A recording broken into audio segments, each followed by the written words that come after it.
Alright, we are going live, and I gotta get the music started up. Let's start with...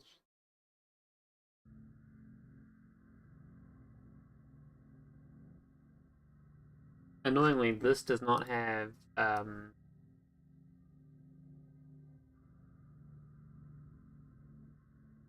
finished natural law as a chapter the other day. We're going to a theory of liberty, the largest chapter, and I guess I'm gonna read until maybe we'll get up to punishment and proportion.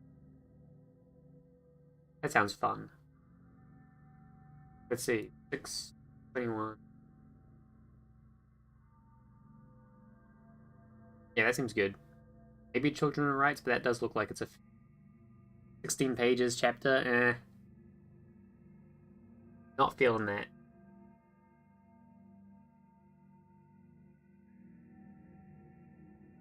I need to go to page. I don't know.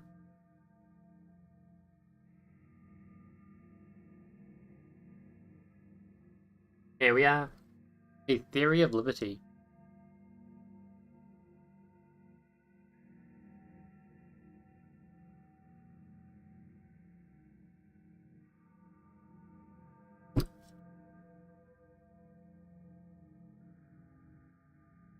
Oh, I need to actually set up some of this.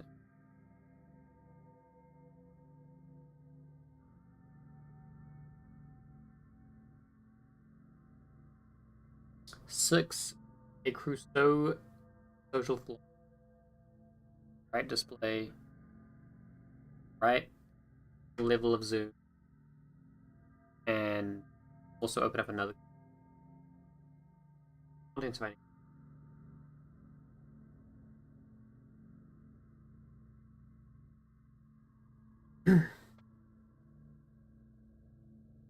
I should recap what happened last week because it was a week ago. So last week we read through the introduction, natural law, where it explained briefly why natural law is the correct approach to political philosophy. Why natural law and only natural law is the correct approach to political philosophy. Yeah. There was some reckoning natural law with science and with because those are important camps to appease. Yeah. We're on to a Crusoe social philosophy. One of the most commonly derided constructions of classical economic theory is Crusoe economics, the analysis of an isolated man face to face with nature. And yet, this seemingly unrealistic model, as I have tried to demonstrate elsewhere, has highly important and even indispensable uses. It serves to isolate man as against nature, thus gaining clarity by abstracting at the beginning from the personal relations. Later on, this man/nature analysis can be extended and applied to the real world. The bringing in of Friday, or of one or more other persons, after analysis of strictly Robinsonian isolation, then serves to show how the addition of other persons affects the discussion. These conclusions can also be applied to the contemporary world. Thus, the abstraction of analyzing a few persons interacting on an island enables a clear perception of basic truths of interpersonal relations, truths which remain obscure if we have first at temporary world only whole and of a piece. If Crusoe economics can and does supply the indispensable groundwork, the entire structure of economics and praxeology, broad formal analysis of human action, a similar procedure should be able to do the same thing for social philosophy. The analysis of the fundamental truths of the nature of man vis-a-vis the nature of the world in which he is, as well as the world of other men. Specifically, it can aid greatly in solving such problems of political philosophy as the nature and role of liberty, property, and violence. Let us consider Crusoe, who has landed on his island and, to simplify matters, has contracted amnesia. What inescapable facts does Crusoe confront? Finds, for one thing, himself, with the primordial fact of his own consciousness and his own body. He finds, second, the natural world around him. Nature-given habitat and resources economists sum up in the term land. He finds also that, in seeming contrast with animals, he does not possess any innate instinctual knowledge impelling him in proper paths for the satisfaction of his needs and desires. I think people have instinctual knowledge of. I think people have innate instinctual knowledge. That's important, but I think humans are possessed with the capacity to act against their instinctual. In fact, he begins his life in this world by knowing literally nothing. All knowledge must be learned by him. He comes to learn that he has numerous ends, purposes which he desires to achieve, many of which he must achieve in his life: food, shelter, clothing, etc. After the basic needs are satisfied, he finds more advanced for which to aim. To satisfy any or all of these wants, he evaluates in accordance with their respective importance to him. Rousseau must also learn how to achieve them.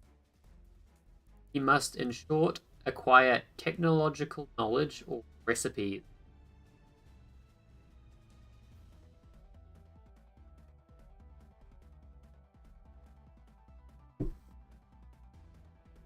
Down slightly. Rousseau, then, has manifold wants, tries to satisfy, ends that he strives to attain. Some of these ends may be attained with minimal effort on his part. If the island is so structured, he may be able to pick edible berries off nearby bushes. In such cases, his consumption of a good or service may be obtained quickly and almost instantaneously. But for almost all of his wants, Rousseau finds that the natural world about him does not satisfy them immediately and instantaneously.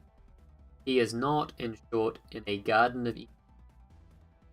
To achieve his ends, he must, as quickly and productively as he can, take the nature-given resources and transform them into objects, shapes, and places most useful, so that he can satisfy his wants.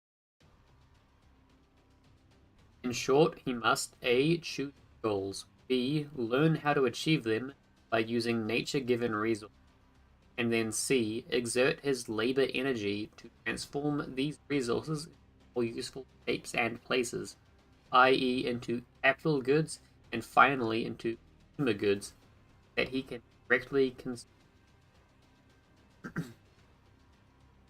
Thus, Rousseau may build himself out of the given natural raw materials an axe, capital good, with which to chop down trees to construct a cabin, consumer good, or he may build a net, capital good, with which to catch fish, consumer good. In each case, he employs his learned technological knowledge, his labor effort, transforming land into capital goods and eventually into consumer goods. This process of transformation of land resources constitutes his production.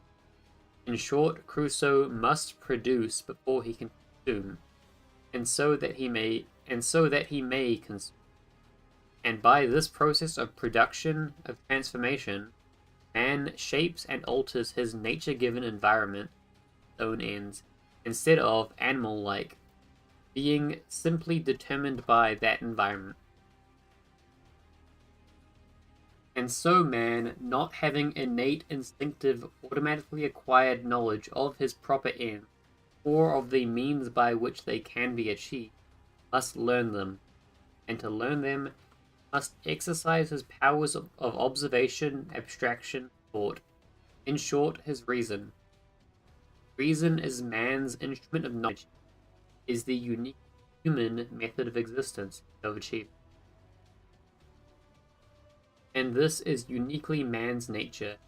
Man, as Aristotle pointed out, is the rational animal, or to be more precise, the rational being. I'm not sure what the precision added there is. Being's a more broad category.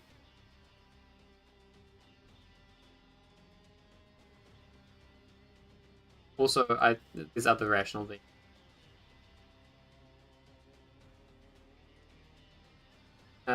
Through his reason, the individual man observes both the facts and ways of the external world, and the facts of his own consciousness, including his emotions.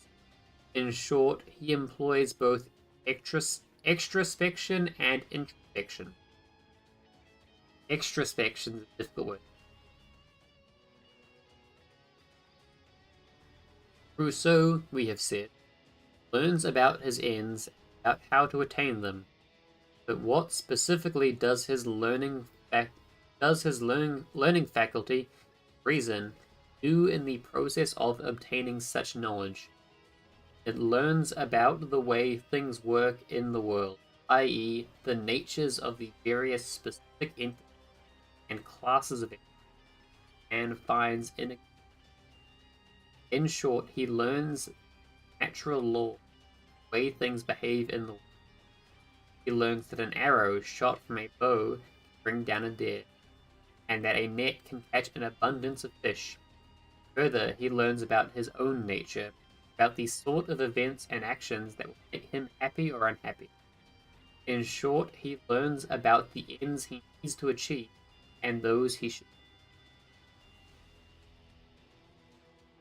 This process, this method necessary to man's survival and prosperity upon the earth, has often been derided as unduly or exclusively materialistic.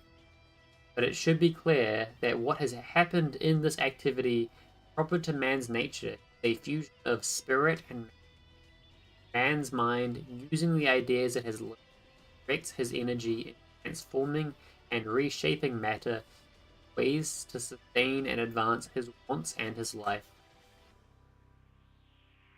Behind every produced good, behind every man-made transformation of natural resources, is an idea directing the effort, a manifestation of man's spirit. The individual man, in introspecting the fact of his own consciousness, also discovers the primordial natural fact of his freedom to choose, his freedom to use or not use about any given subject. In short, the natural fact of his free will. Also discovers the natural fact of the mind's command over his body and its actions, that is, of his natural ownership over his self. So then, owns his body. Mind is free to adopt whatever ends it wishes, and to exercise his reason and discover what ends he should choose, and to learn the recipes for employing the means at hand to attain them. Indeed, the very fact that the knowledge and survival and progress is not innately given to him or determined by external events. The very fact that he must use his mind to learn this knowledge demonstrates that he is by nature free to employ or not to employ that reason, i.e., that he has free will.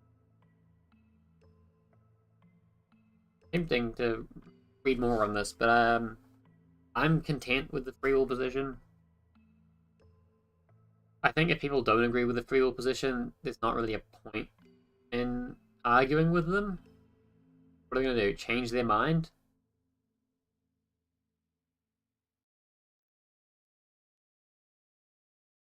Surely there is nothing Otray. I don't know that word. Yo, Conpapa, first time chatter. Let's go. How is it going? Conpapa's nest there. My brain misread it as like Conpapa59, but yeah, Conpapa's. How's it going? I'm reading Con, like from Bleach. Sure. Surely there is nothing outre or mystical about the fact that men differ from stones, plants, or even animals, and that the above are crucial differences.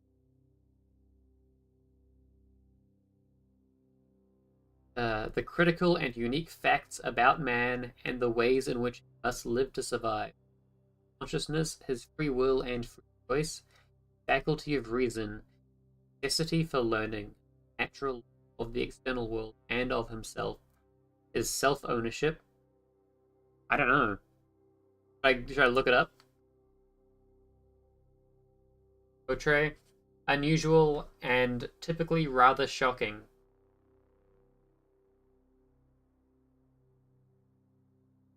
That was not showing up on screen, but with a very small font. Unusual and typically rather shocking. Switch back to the other layout.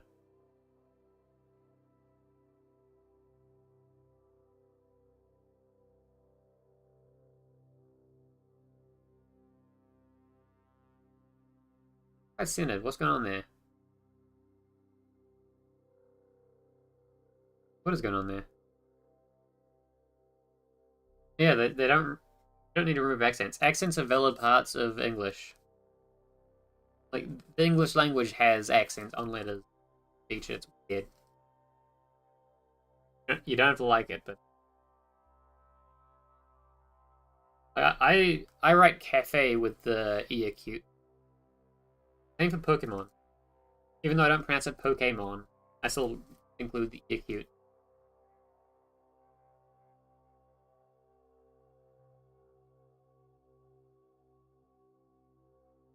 It's funny it's got the EQ actually, because in the Japanese it's Pokemon.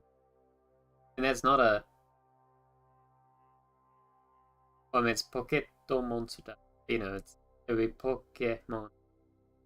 So, most emit accents. I emit accents if I'm typing on a keyboard, but not if I'm writing by hand. And also not if I'm writing on my phone keyboard, because my phone keyboard can do accents without much effort. I even do the I umlaut in the word naive.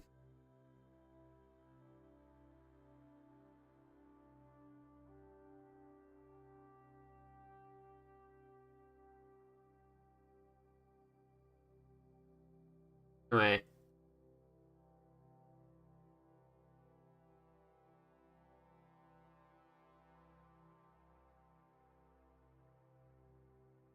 What was I again?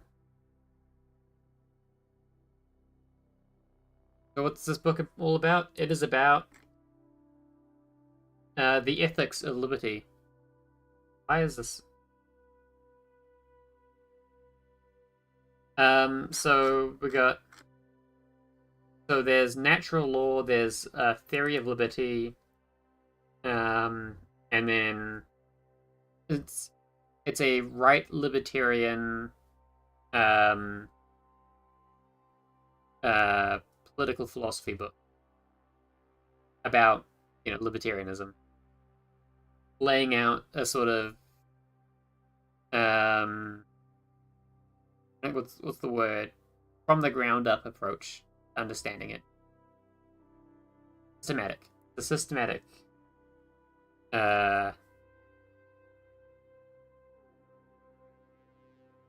approach to political philosophy that establishes libertarianism as the correct position. Yeah, I mean, I would say first read maybe Anatomy of the State, because that's pretty short. Let's see if I can open up Anatomy of the State, because that's a good one.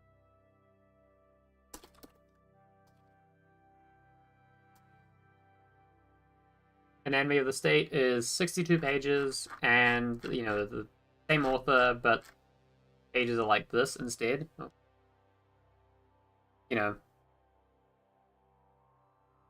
And this is more strictly critical of the state as an institution than it is about supporting. This is a polemic rather than apologetic. So it's critical of state rather than advocating for libertarian. Although there's a bit of apologetics in here, but mostly critical. Structure preservation? No, not the preservation. It's it's about how the state preserves itself, I guess. There it is, how the state preserves itself. But like, it's critical. Like, it's saying, hey, here's how it does it, but you got to know how to do it so you can stop it from preserving itself. That's a libertarian thing. What the state is, what the state is not. I think what the state is not is one of the best. That's the first one. I also really like how the state transcends its limits. It's about folly, and we love folly.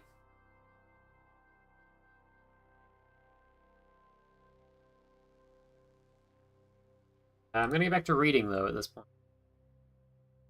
Right and left at the same time, somehow? Well, it's... you'll have it figured out at some point. I think both sides, like, support themselves by saying things that at least seem true. Like, they're both trying to present themselves as reasonable, so it makes sense that people listen to them and they're like, oh, I agree with this thing they're saying, even if there's not like a whole thing behind it. That's having a ground up political philosophy tends to cement you either on the left or the right, and doesn't allow you to be in the middle somewhere.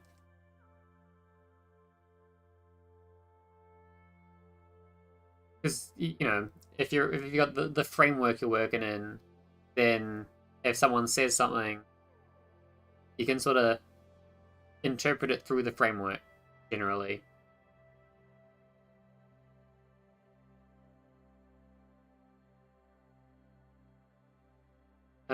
People don't look at political orientation, what each party offers. I know this. I try not to be partisan, but I think there is a way that the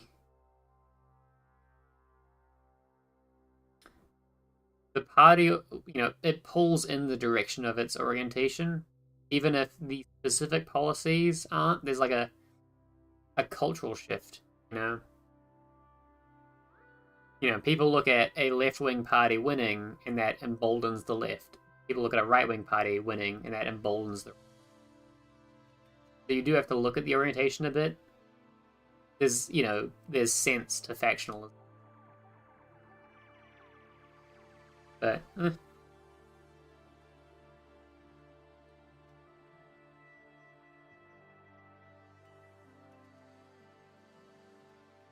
Anyway, I'm going to have to restart from here on the page. The critical and unique... my tongue is getting twisted. The critical and unique facts about man and the ways in which he must live to survive, his consciousness, his free will and free choice, faculty of reason, necessity for learning, the necessity for learning the natural laws of the external world and of himself, self-ownership, his need to produce by transforming nature-given matter into all these are wrapped up in what man's nature is, how man may survive and flourish. Suppose now that Crusoe is confronted with a choice of either picking berries or picking some mushrooms for food, and he decides upon pleasantly tasting mushrooms. Suddenly, A previously shipwrecked inhabitant coming upon Crusoe shouts, "Don't do that! Those mushrooms are poisonous!" There is no mystery in Crusoe's subsequent shift to berries. What has happened here? Both men have operated on an assumption so strong that it remained tacit, an assumption that poison is bad, bad for the health and even for the survival of the human organism. In short, bad for the continuation and the quality of a man's life. In this implicit agreement on the value of life and health for the person and on the evils of pain and death, the two men have clearly arrived at the basis of an ethic grounded on reality and on the natural laws of the human organism. If Crusoe had eaten the mushrooms without learning of their poisonous effects, then his decision would have been incorrect, possibly tragic error, based on the fact that man is scarcely automatically determined to make correct decisions at all times. Hence, his lack of omniscience and his liability to error. If Crusoe, on the other hand, had known of the poison and eaten the mushrooms anyway, perhaps for kicks or from a very high time preferences, that's a bizarre thing to bring up now, then his decision would have been objectively immoral, an act deliberately set against his life and health. It may well be asked why life should be an objective ultimate value, why man should opt for life in duration and quality. In reply, we may note that a proposition rises to the status of an axiom when he who denies it may be shown to be using it in the very course of the supposed refutation.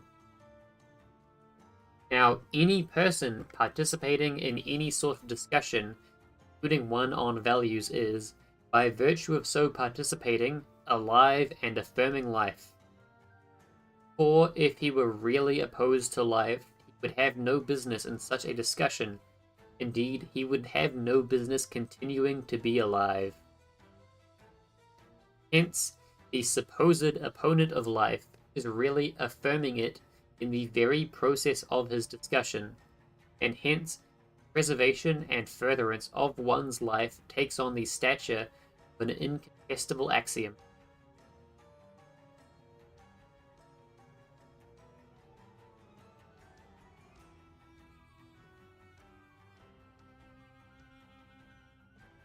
We have seen that Crusoe, as in the case of any man, has freedom of will, freedom to choose the course of his life and his action. Some critics have charged that this freedom is illusory because man is bound by natural laws. This, however, is a misrepresentation, one of many examples of the persistent modern confusion between freedom and power. Man is free to adopt values and to choose actions, but this does not at all mean that he may violate natural laws with impunity. He may, for example, leap oceans at a single bound. In short, when we say that man is not free to leap the ocean, we are really discussing not his lack of freedom, but his lack of power to cross the ocean, given the laws of his nature and the nature of the world. Rousseau's freedom to adopt ideas, choose his ends, is inviolable and inalienable. On the other hand, man, not being omnipotent as well as not being omniscient, always finds his power limited for doing all the things that he would like to do. In short, his power is necessarily limited by natural laws, but not his freedom of will. Put the case another way, it is patently absurd to define the freedom of an entity as its power to perform an act impossible for nature. If a man's free will to adopt ideas and values is inalienable, freedom of action is freedom to put these ideas into effect in the world, not in such a fortunate. Again, we are not talking about the limitations on power inherent in the laws of his own nature, of the natures of other entities. What we are talking about now is interference with sphere of action by other people. But here we are getting a bit ahead of Robinson Crusoe and our discussion. Suffice it to say now that in the sense of social freedom, of freedom as absence of molestation by other persons, so is absolutely free, but that a world of more than one person requires our further investigation. Since in this book we are interested in social and political philosophy rather than in philosophy proper, we'll be interested in the term freedom in this social or interpersonal sense, rather than in the sense of freedom of will. Uh, Note here about the word liberty. Yeah. Let us now return to our analysis of Crusoe's purposeful transformation of nature-given data, understanding of natural. Crusoe finds virgin land on the land, in short, unused and uncontrolled by anyone, and hence unowned. By finding land resources, by learning how to use them, and in particular by actually transforming them into a more shape, so has, in the full phrase of John Locke, mixed his labor with the soil. In doing so, in stamping the imprint of his personality and his image on the land, he has naturally converted the land and its fruit to his property. Hence, the isolated man owns what he uses to transform. Therefore, in his case, there is no problem of what should be A's property against B's. Any man's property is ipso facto what he, i.e., what he transforms by his own effort. Property in land and capital goods continues down the various stages of production until Crusoe comes to own the consumer goods produced, until they finally disappear through his consumption of them. As long as an individual remains isolated, then, there is no problem whatever about how far his property, ownership, extends. As a rational being with free will, it extends over his own body, and it extends further over the material goods with his life. Suppose that Crusoe had landed not on a island, but on a new and virgin, and that, standing on the shore, he had claimed ownership of the entire new continent by virtue of his prior discovery. This assertion would be mere empty vainglory, so long as no one else came upon the natural fact is that his true property, actual control over material goods, extend only so far as his actual labor. His true ownership could not extend beyond the power of his own reach. Similarly, it would be empty and meaningless so to trumpet that he did not really own some or of what he has produced. Perhaps this so happens to be a romantic opponent of the property concept, for in fact the use and therefore the ownership has already been his. Rousseau, in natural fact, owns his own self and the extension of his self into the material world, neither more nor less. Hey, we got a new chapter. I don't know how many he's gonna read. They're a bit bulky, but they know like Democracy of the God That Failed chapter. 7. Interpersonal relations. Voluntary exchange. My nose is getting stuffed. What is going on? It is now time to bring other men into our Robinsonian ideal. Idyllic. That's what the root word there is. Idle. To extend our analysis to interpersonal relations. The problem for our analysis is not simply more people. After all, we could simply postulate a world of a million Crusoes on a million isolated islands, and our analysis would not need to be expanded by one iota. The problem is to analyze the direction of these people. Friday, for example, might land in another part of the island and make contact with Crusoe, or he might land on a separate island and later construct a boat that could reach the other island. Economics has revealed a great truth about the natural law of human interaction, that not only is production essential to man's prosperity and survival, but so also is exchange. In short, so on his island or part thereof might produce fish, while Friday on his part might grow wheat, instead of both trying to produce both commodities. By exchanging part of Crusoe's fish, some of Friday's wheat, two men can greatly improve the amount of both fish and bread that both can enjoy. This great gain for both men is made possible by two primordial facts of nature, natural, on which all of economic theory is based: the great variety of skill among individual persons and the variety of natural resources in geographical land areas. If all people were equally skilled and equally interested in all matters, and if all areas of land were homogeneous with all others, there would be no room for exchanges. But in the world as it is, the opportunity for specialization, best use of land, and people enables exchanges to multiply vastly, immensely, raise the productivity and the standard of satisfaction of all those participating in exchange. If anyone wishes to grasp how much we owe to the process of exchange, let him consider what would happen in the modern world if every man was suddenly prohibited from exchanging anything with anyone else. Each person would be forced to produce all of his own goods and services himself. The utter chaos, the total starvation of the great bulk of the human race, and the reversion to primitive subsistence by the remaining handful of can readily be imagined.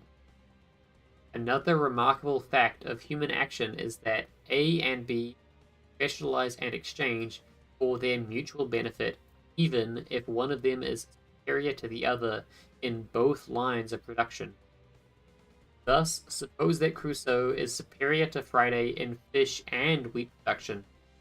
It still benefits Crusoe to concentrate on what he's relatively best at. If, for example, he is a far better fisherman than Friday, but only a moderately better farmer, he can gain more of both products by concentrating on fishing and exchanging his produce for Friday's wheat. Or, to use an example from advanced exchange economy, it will pay a physician to hire a secretary for typing, filing, etc., even if he is better at the latter job, in order to free his time for far more productive work.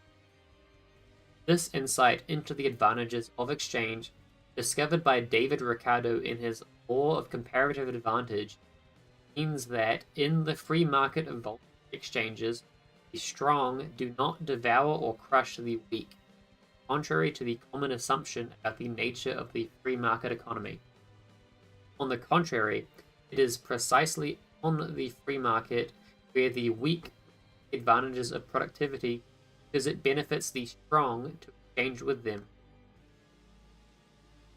The process of exchange enables man to ascend from primitive isolation to civilization. It enormously widens his opportunity and the market for his wares. It enables him to invest in machines and other high-order capital goods. It forms a pattern of exchanges, free market, which enables him to calculate economically benefits and the costs of highly complex methods and aggregates of production. But economists too often forget, in contemplating the critical importance and the glories of the free market, what precisely is being exchanged. For apples, we are not simply being exchanged for butter or gold or gold for horses. What is really being exchanged is not the commodities themselves, but the rights to ownership of them. When Smith exchanges a bag of apples for Jones's pound of butter, he is actually transferring his ownership rights in the apples in exchange for the ownership rights to the butter, and vice versa.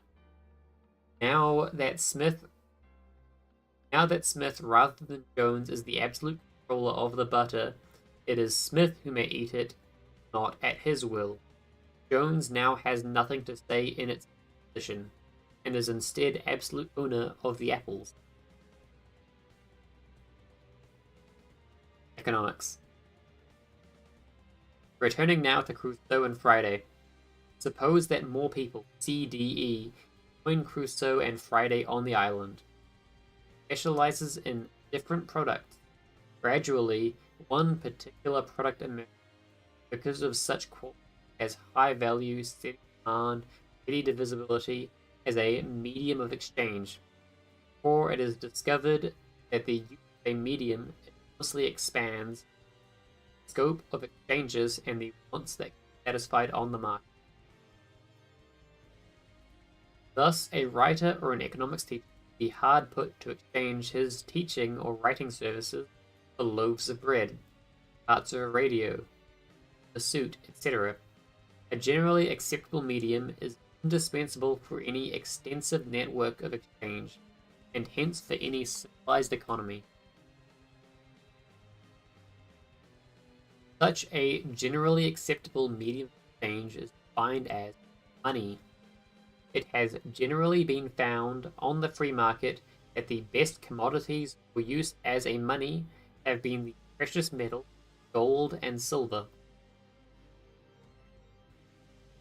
Gray, silver, the gold's there too. The exchange sequence now appears as follows. A, owning his body and his finds land, transforms it, produces fish which he then owns. He uses labor similarly to produce, then owns. C, finds land containing gold, transforms it, produces gold which he then owns. C then exchanges the gold for other services, say A's fish. A uses gold to exchange for B's wheat, etc. In short, the gold enters circulation, i.e. its ownership is transferred from person to person, as it is used as a general medium of exchange. In each case, the exchanges transfer ownership rights, and in each case, ownership rights are acquired in two ways and two ways only.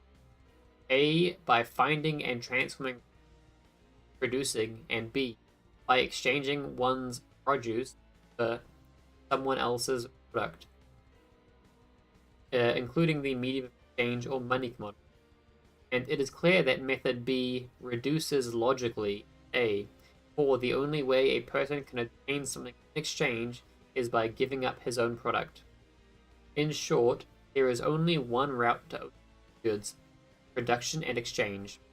If Smith gives up a product in exchange for Jones's, which Jones also acquired in a previous exchange, then someone, whether the person from whom Jones bought the original product or someone else down the line, must have been the original finder and transfer of the resource.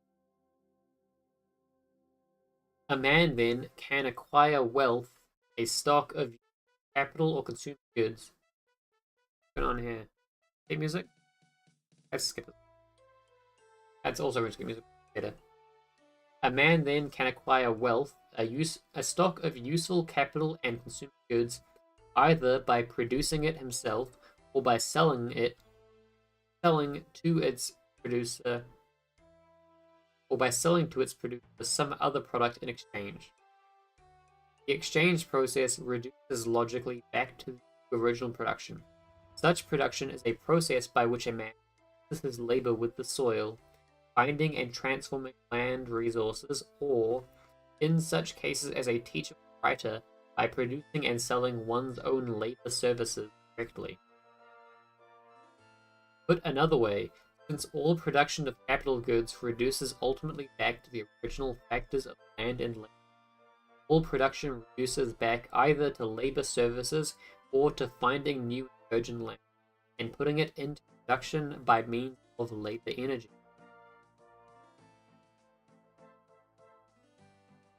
A man may also obtain wealth voluntarily in another way, gifts.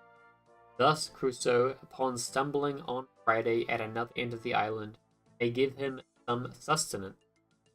In such a case, the giver receives not another inalienable good or service from the other party, but the psychic satisfaction of having done something for the receiver.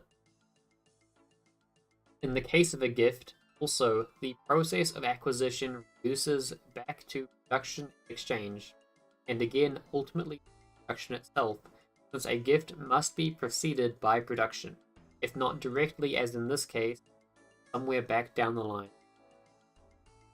I'm going to add a footnote here. It's not in the book, but the old primitive economies were generally a more trust-based. It would be a series of like it'd be a loose debt-based system.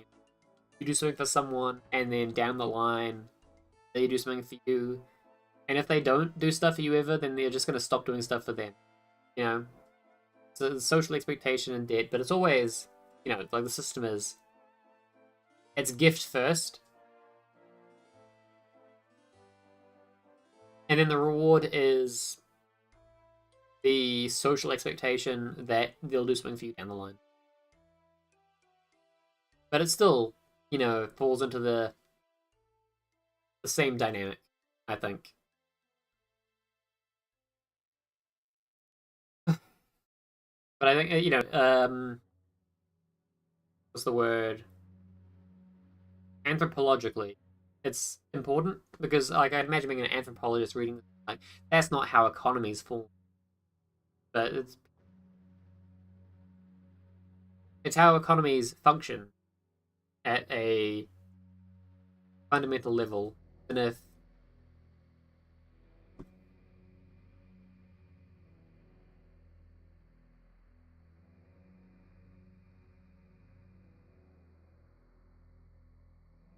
have so far analyzed the exchange process for a multitude of exchanges of consumer goods,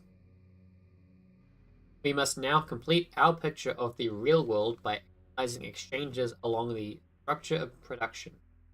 For exchanges in an advanced economy are not only horizontal of consumer goods, but also vertical, proceed downward from the original transformation of land, down through the various types of capital goods, finally to the ultimate state of my voice despair. Let us consider a simple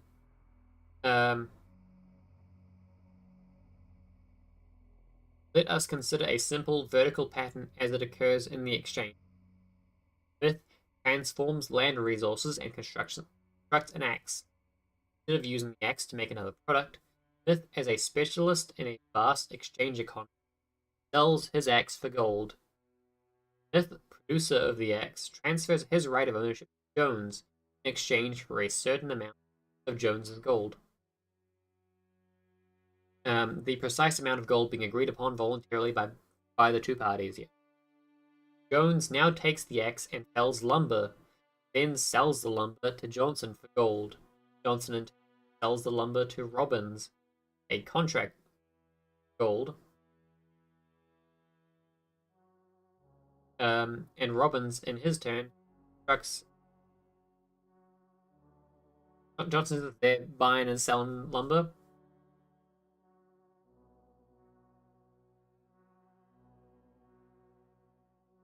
I mean, it's fine. He's like a house. And Robbins, in his turn, constructs a house in exchange for the gold of his client Benton. It is evident that this vertical network of exchange could not take place without the utilitarian medium of the exchange. Yeah.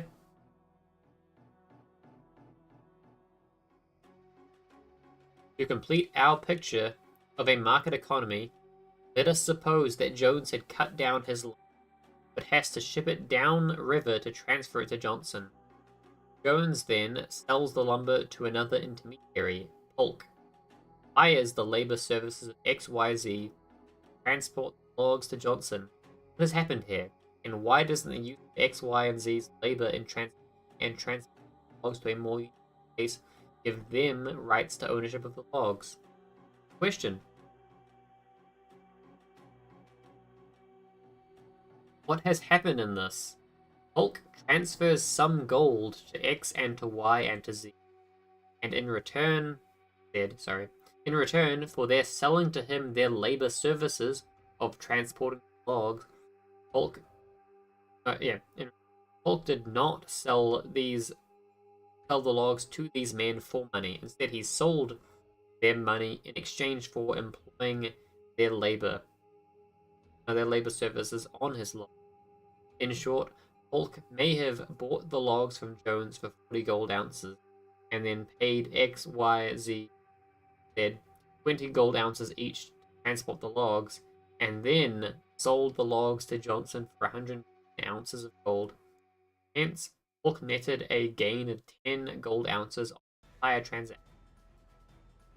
X, Y, and Z, if they had so desired, could have Jones themselves the 40 ounces, and then shipped the logs themselves, sold them to Johnson for 110, and pocketed the 10 extra ounces. Why didn't they? Because A, they didn't have the capital. In short, they hadn't saved up the requisite money by reducing his consumption sufficiently below their income, like the 40 ounces, and or B, they wanted money payment while they worked, not willing to wait for months for the logs to be shipped and sold, and or C, they were unwilling to be saddled with the risk logs might indeed not be saleable for 100. Thus, the indispensable and enormous function of the capitalist example of the market economy save the laborers from the necessity of restricting their consumption and thus saving up the capital, and from waiting for their pay until the product would, hopefully, sold at a profit further down the chain of production. Hence, the capitalist, far from somehow depriving the laborer of his rightful ownership of the product, makes possible a payment to the laborer preferably in advance of the sale of the product. Furthermore, the capitalist, in his capacity as forecaster or entrepreneur, saves the laborer from the risk that the product might not be sold at a profit, that he might even suffer losses.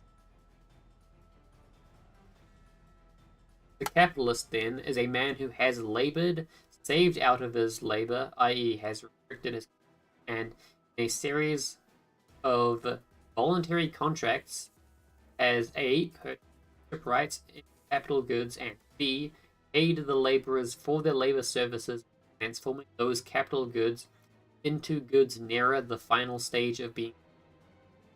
Note again that no one is preventing the laborers themselves from purchasing capital goods from their owners, and then working on their own capital goods,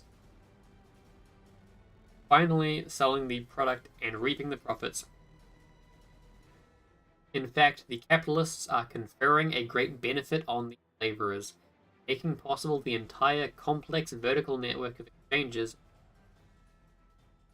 They save the money needed to buy the capital goods and to pay the laborers in advance of sale for producing them for.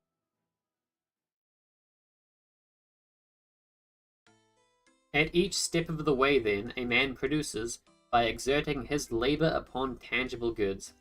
If this good was previously unused and unowned, his labor automatically brings the good his ownership.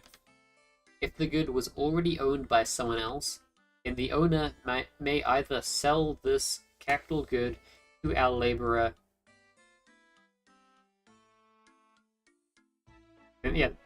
Sell this capital good to our laborer for money, after which his labor is exerted on the good, or the previous owner may purchase the labor service for money in order to produce the good further, and then sell it to the next buyer. This process, too, reduces back to the original production of unused resources and to labor. The capitalist, previous owner in our example, ultimately derived his own ownership from original production, voluntary exchange, and the saving of money. Thus, all ownership on the free market reduces back to A. Ownership by each man of his own person and his own labor.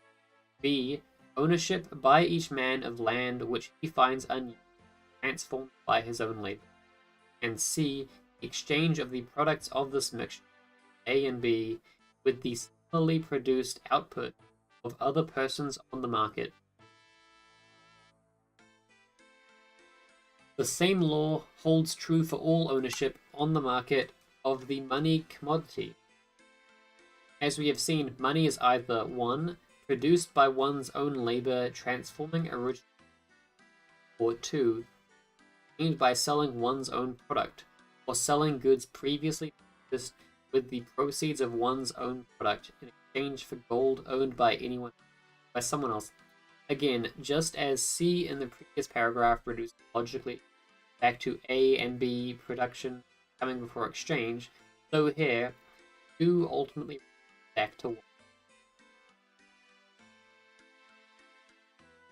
In the free society we have been describing there, all ownership reduces ultimately back to naturally given ownership over himself and of the land resource, and transform brings into production.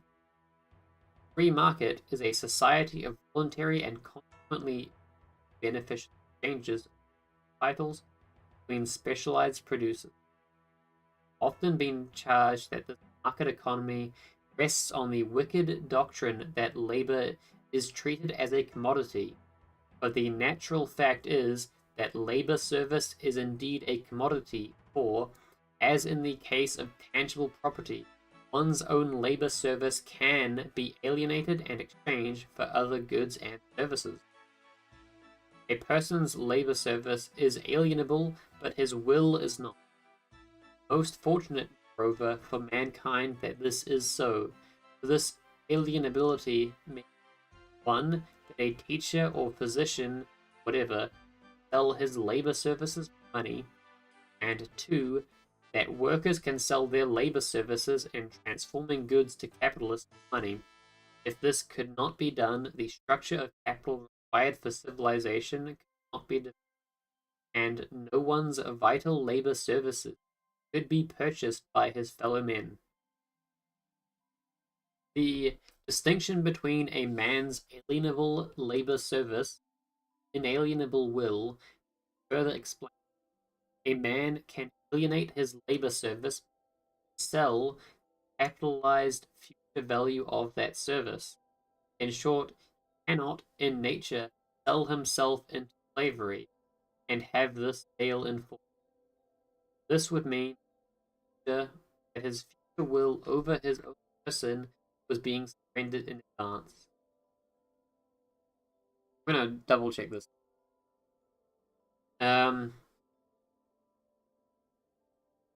Man can alienate his labor service, but cannot sell the capitalized value of that.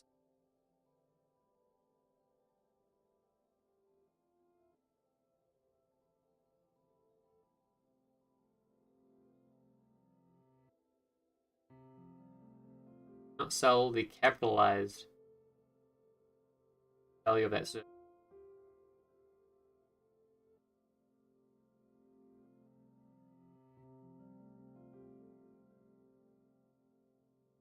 Sure.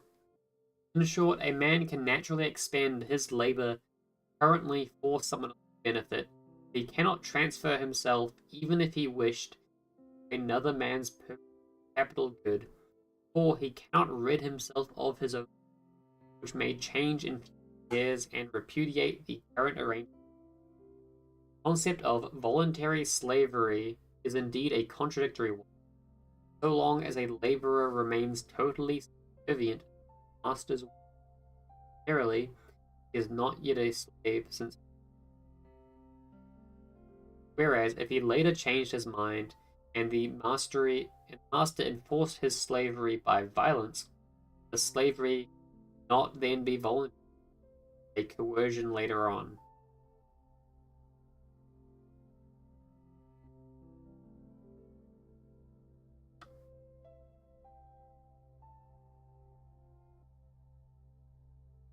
Yeah.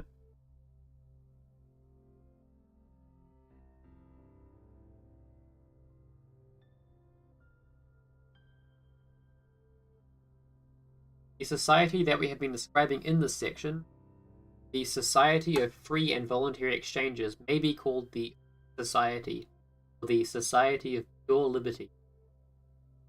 The bulk of this work will be devoted to spelling out the implications of such a system. The term free market, while properly signifying this critically important network of voluntary exchanges, is insufficient when going at all beyond the narrowly economic praxeologic. For it is vital to realize that the free market is exchanges of titles to property, and that therefore the free market is necessarily embedded in a larger free society. Certain patent property rights and titles. We have been describing the free society as one where property titles are founded on the basic natural facts of man. Each individual's ownership by his ego over his own person, and ownership over the land resource, finds, and the natural alienability, tangible property, as well as man's labor service, makes possible the network of free exchanges titles.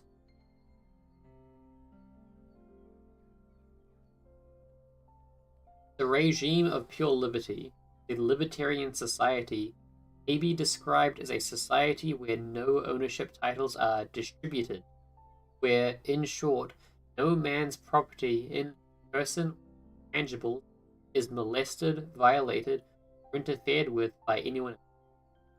But this means that absolute freedom, in a social sense, can be enjoyed not only by an isolated Crusoe, but by every man in any society, how complex or advanced. For every man enjoys absolute freedom, pure liberty, if, like Crusoe, his naturally owned property, person and intangibles, is free from invasion or molestation by other men. And of course, being in a society of voluntary exchanges, each man can enjoy absolute liberty, not in Crusoe-like isolation, milieu of civilization, harmony, sociability, and enormously greater productivity, exchanges of property, fellow men. Absolute freedom, then, need not be lost as the price we must pay in the event of civilization. Men are born and need never be chains. Man may achieve liberty and abundance, freedom and civilization. This truth will be obscured if we persist in freedom or liberty, power. We have seen the absurdity of saying that man has power to violate the law of nature, cannot leave oceans bound. It is similarly absurd to say that a man is truly free in the free society. In that society, no man is free to aggress against his property. Here again, the critic is not really dealing with him, but with power. In a free society, no man would be permitted, none would permit himself to invade the property of.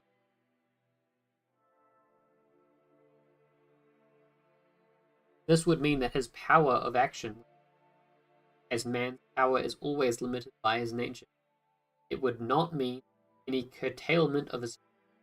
Or if we define freedom again as the absence of invasion by another person, any man's person or property, fatal confusion of freedom and power is at last laid to rest.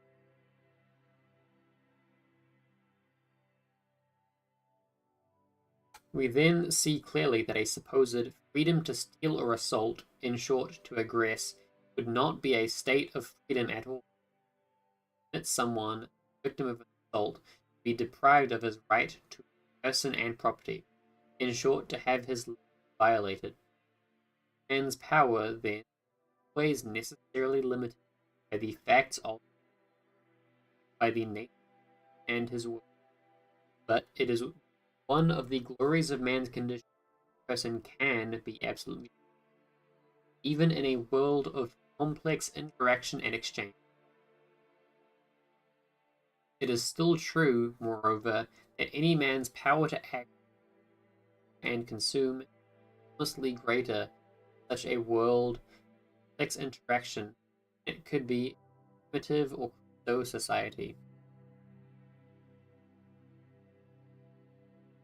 A vital point, if we are trying to set up an ethic for man, in our case, the subset of ethics dealing with violence, then to be a valid ethic, the theory must hold true for all men, whatever their location and place. This is one of the notable attributes of natural law, its applicability to all men, regardless of time. Thus, ethical natural law takes its place alongside physical or scientific natural law. But the Society of Liberty is the only society that can apply the same basic rules, regardless of time or place.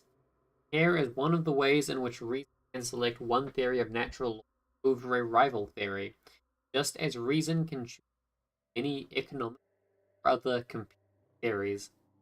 Thus, if someone claims that the Hohenzollern or Bourbon families have the natural right to everyone else, this kind of doctrine is refutable by simply pointing to the fact that there is here no uniform ethic for every person. One's rank in the ethical order depended on the accident of not being a Hohenzollern. Similarly, someone says that every man has a natural right to square meals a day, it is glaringly obvious a fallacious natural rights theory. For there are innumerable times and places where it is physically impossible to provide 3 square meals for, and even for the majority of the population. Hence, this cannot be set forth as some kind of natural right. On the other hand, consider the universal status of the ethic of liberty and of the natural right of person and property that obtains under such an ethic. For every person at any time or place can be covered by the basic rule: ownership of one's own self, ownership of the previously unused resources which one has occupied and transferred, and ownership of all titles derived from that basic ownership, either through voluntary exchanges or voluntary gifts. These rules, which we might call the rules of natural ownership, can clearly be applied, and such ownership is ended regardless of time or place, and regardless of the economic of the society. It is impossible for any other social system to qualify as universal natural law. Or if there is any coercive rule by one person or and all rule partakes of such hegemony, it is impossible to apply the same rule for all. Only a rulerless, purely libertarian world can fulfill the qualifications of natural rights and natural law, or, more important, can fulfill the conditions of a universal ethic for all mankind.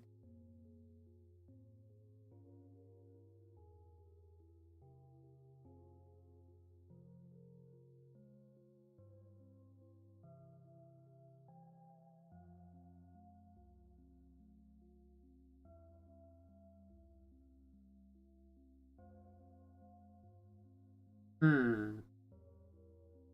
I think I'm just gonna read this one and then it's kind of chunky.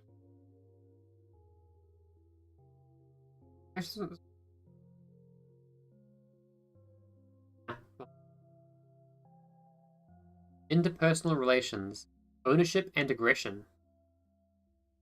We have so far been discussing the free society, society of peaceful cooperation, voluntary interpersonal relations. There is, however, another contrasting type of interpersonal relation, the use of aggressive violence by one man against another. What such aggressive violence means that one man invades the property of another without the victim's. The invasion may be against a man's property in his person, as in the case of bodily assault, against his property in tangible goods, as in robbery or trespass. In either case, the aggressor imposes his will over the natural of another, deprives the other man of his freedom of action and of the full exercise of his natural self-ownership. Let us set aside for a moment the corollary but more complex case of tangible property and concentrate on the question of a man's ownership rights to his own body. Here there are two alternatives. Either we may lay down a rule each man should be permitted, i.e., have the right to full ownership of his own body, or we may rule that he may not have such complete ownership. If he does, we have the libertarian natural for a free society as treated above. But if he does not, man is not entitled to 100% self-ownership. What does that imply? It implies either one of two conditions. One, the communist one of universal and equal other ownership. Two, partial ownership of one group by another. A system of rule by one class over. These are the only logical to a state of % self-ownership. I got a footnote there, so I'm going to trust it's substantiated.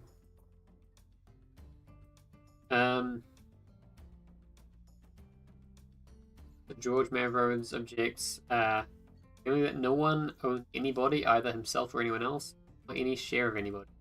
However, since ownership signifies range of control, this would mean that no one would be able to do it. Go get owned, George Mavrodes. Yes. Let us consider alternative 2 here. One person or group of persons, B, are entitled not only themselves, entitled to own not only themselves but also society are. Apart from many other problems in this kind of system, we cannot here have a universal or natural ethic for them. We only have a partial arbitrary ethic, similar to the view that Hohenzollerns are by nature entitled to rule over non-Hohenzollerns. The ethic which states that Class G is entitled to rule over Class R implies that the latter are subhuman, not have a right to participate as full humans in the rights of self-ownership enjoyed by G. But this, of course, violates the initial assumption we are carving out an ethic for human beings as such. What then of alternative 1? This is the view that, considering individuals A, B, C, no man is entitled to 100% ownership of his own person. Instead, an equal part of the ownership of A's body should be vested in B. And the same should be true for each of the others. It does have the merit of being a universal rule applied to every person in society, but it suffers from numerous other difficulties. In the first place, in practice, if there are more than a few people in society, this alternative must break down and reduce to partial rule by some over others, or it is physically impossible for everyone to keep tabs on and thereby to exercise his equal share of partial ownership over every other man.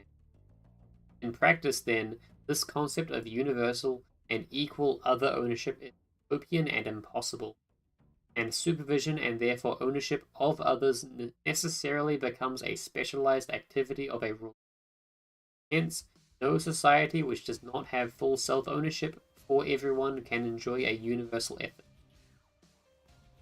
For this reason alone, 100% self-ownership for every man is the a viable political ethic for mankind. But suppose, for the sake of argument, that this utopia could be sustained. What then? In the first place, it is surely absurd to hold that no man is entitled to own himself, and yet to hold that each of these very men is entitled to own part of all other men. But more than that, would our utopia be desirable? Can we picture a world in which no man is free to take any action without prior approval by everyone? Clearly, no man would be able to do anything, and the human race would perish. But if a world of zero or non-zero self-ownership spells death for the human race, then any step in that direction also contravene the law of what is best for man and his life on earth. And, as we saw above, any ethic where one group is given full ownership of another violates the elemental rule of any ethic, that it apply to every man. No partial ethics are any better, though they may seem superficially more, than the theory of all power to the. In contrast, the society of absolute self-ownership for all rests on the primordial fact of natural self-ownership by every man, and on the fact that each man may only live and prosper as he exercises his natural freedom of choice, adopts values, learns how to achieve them, etc. By virtue of being a man, he must use opt in and me. If someone aggresses against him, change his clearly selected course, this violates his nature. It violates the way he must function. In short, an aggressor interposes violence with the natural a man's freely adopted idea, and to thwart his actions based upon such values. Cannot fully explain the natural laws of property and of violence without expanding our discussion to cover tangible property. Men are not floating wraiths. They are beings who only survive by grappling with and transforming real objects. Let us return to our island of Crusoe and Friday. Crusoe, isolated at first, has used his free will and self-ownership to learn about his and how to satisfy them by transforming nature-given mixing with his labor, has thereby produced and created property. Now, suppose that Friday lands another part of the island. He confronts two possible courses of action. He may, like Crusoe, become a producer, transform unused soil by his labor, and most likely exchange his product for that of the other man. In short, may engage in production and exchange, in also creating property, or he may decide upon another course, may spare himself the effort of production and exchange, and go over and see by violence the fruit of Crusoe's labor. He may aggress again. If Friday chooses the course of labor and production, then he, in natural fact, as in the case of Crusoe, I'm gonna go back on my brain blanked to that. Crusoe, isolated at first, has used free will and self-ownership to learn about his wants, how to satisfy them. Has thereby produced and created property. Now suppose that Friday lands in another part of this island, confronts two action. May, like Crusoe, become a transform unused will by his labor, and most likely exchange his product for that of the other man. In short, he may engage in production and exchange, and also creating property, or he may decide upon another. He may spare himself the effort of production and exchange, and go over and see by violence the those labor. He may aggress against the producer. If Friday chooses the course of labor and production, then he, in natural fact, as in the case of Crusoe, will own the land area which he clears and as well as the fruit product. But as we have noted above, suppose Crusoe decides to claim natural ownership and assert that by virtue of merely landing first on the island, he really owns the island. though he had made no previous use of it. If he does so, then he is, in our view, legitimately pressing his property beyond its homesteading natural boundaries. If he used that claim to try to eject Friday by force, legitimately aggressing person and property of the second homesteader. Some theorists have maintained we might call Columbus complex, the first discoverer of a new unknown island continent, and rightfully higher area by simply asserting his. In that case, Columbus, if in fact he had actually landed on the continent, and if there had been no Indians living there, could have rightfully asserted his private ownership of the entire continent. In natural fact, however, since Columbus would only have been able actually to mix his labor with a small part of the continent, the rest then properly continues to be unowned until the next homesteaders arrive and carve out their rightful property in parts of the continent.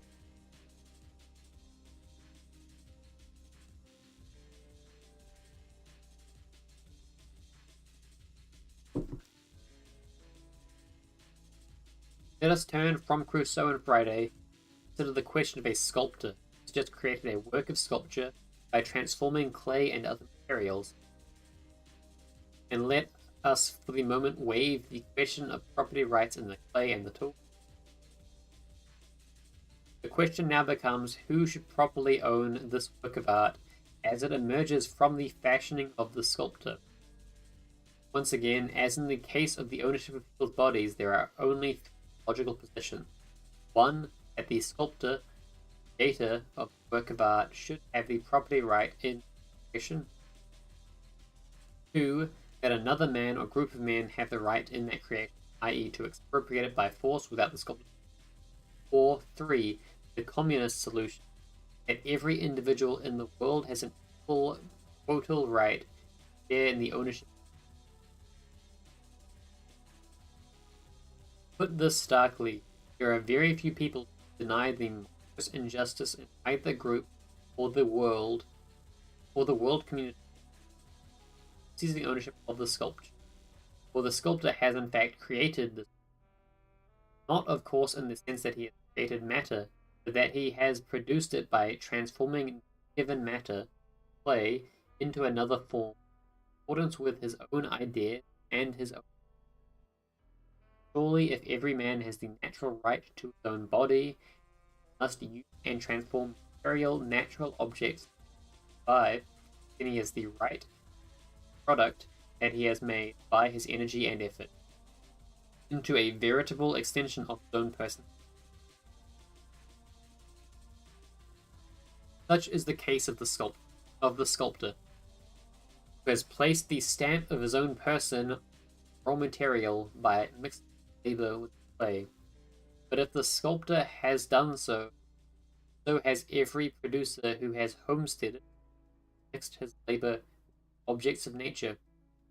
Any group of people who expropriated the work of the sculptor, fairly aggressive and parasitical, benefiting at the expense of the appropriated. As most people would agree, they would be clearly violating the right of the sculptor his product, to the extension of his personality, and this would be true whether a group or world commune did the expropriation, except that, as in the case of community, in practice, this expropriation would have to be performed by a group of men in the name. But as we have indicated, if the sculptor has the right to his own product or transform materials of nature, so have the men who extracted the clay from the ground and sold it to the sculptor, or the men who tools with which he worked on the clay. These men too were producers. They too mixed their ideas and their technological know-how with the nature-given soil to emerge with a valued product. They too have mixed their labor and energies with so they, too, are entitled to the ownership of the goods they produce. If every man has the right to his own person and therefore his own labor, and if by extension he owns whatever property he has created, gathered out of the previously unused, unowned state of nature, then who has the right to own or control the earth itself? Or if the gatherer has the right to own the acorns and berries he picks, the farmer his crop of wheat, who has the right to land on which activities have taken place? Again, the justification for the ownership of ground land is the same that of any other property. No man ever creates matter. What he does is to take nature-given matter and transform it by means of his ideas and labor energy. But this is precisely what the pioneer, the homesteader, does when he clears and uses previously unused virgin land and brings it into his private ownership. The homesteader, just as the sculptor or miner, has transformed the nature-given soil by his labor and his personality. The homesteader is just as much a producer as the others, and therefore just as legitimately of his property. As in the case of the sculptor, it is difficult the reality of some other group expropriating the product and labor of the home. And as in the other cases, the world goes down in practice. Furthermore, the land communalists claim that the entire world population run up against the natural fact that, for the homesteader, no one really used and controlled and owned the land. The pioneer or homesteader is the man who first brings the valueless natural objects into production and use. And so there are only two paths for man to acquire property and wealth: production or appropriation. Or, as the great German sociologist Franz Oppenheimer acceptably, there are only two means to the acquisition. One is the method of production, generally followed by the voluntary exchange of such products, what Oppenheimer called economic. The other method is the unilateral seizure of the products of another, expropriation of a property by violence. This predatory method of getting wealth Oppenheimer aptly the political means. Now, the man who seizes another's property, living in basic contradiction to his own nature as a man, we have seen that man can only live and prosper by his own production. The aggressor, on the other hand, at all predator. He lives parasitically off the labor and product of others. Hence, instead of living in accordance with the nature of the aggressor, is a parasite who unilaterally by exploiting the labor and energy of other men. There is clearly a violation of any kind of universal ethic, for man clearly cannot live. Parasites must have non-parasites producers to feed upon.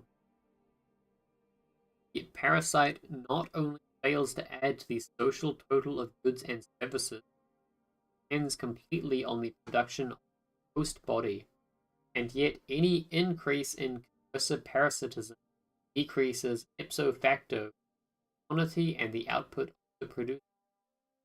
Finally, if the producers die out, parasites will follow suit. Thus, parasitism cannot be a universal ethic, and in fact, the growth of parasitism acts and production by which both host and parasite survive. Coercive exploitation or parasitism injure the processes of production for everyone in society. Any way that it may be considered, parasitic predation and robbery violate not only the nature of the victim whose self and product are violated, but also the nature of the aggressor himself, who abandons the natural way of production, nature, exchange with other producers, for the way of parasitic expropriation of the work and product of others. In the sense, the aggressor injures himself as well as his unfortunate. This is fully as true for the complex modern society as it is for Crusoe and Friday on. And I'm next chapter's a bit long. And I'm not feeling like I'm up for another like half hour of doing this. That was a good chapter though. We're switching to the next thing though.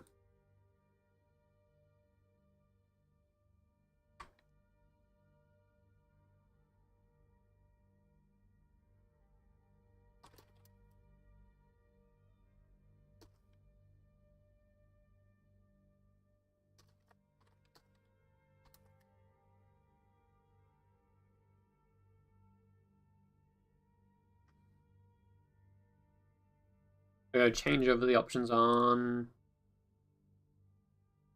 Yeah. Daggerfall.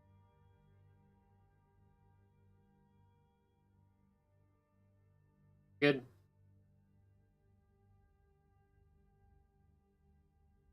I quite like Daggerfall. It's a good game.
It stopped. Vortex, Daggerfall Unity, let's go, boys. Sorry, I was distracted by a thing from my brain is a Vortex. I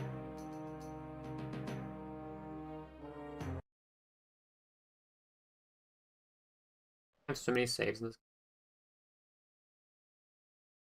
I wonder the size of the save of this game is, because I'm making them. I don't want to like.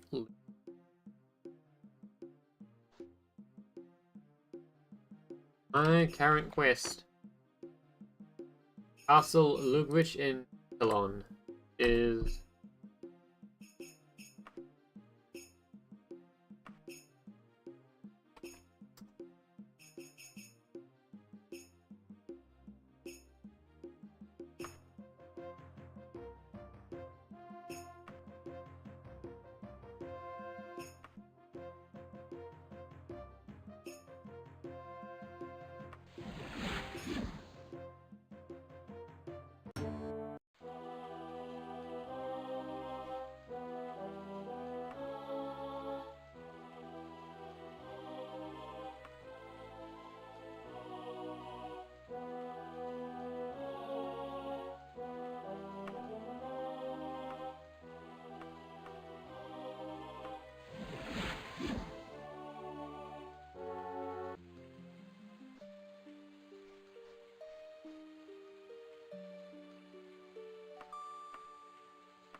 I need to go to the bank a day for.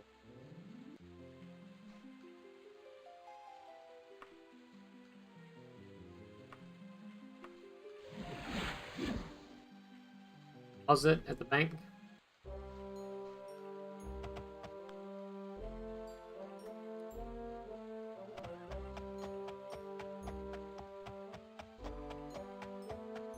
Oh, I need to change the screen. There we go.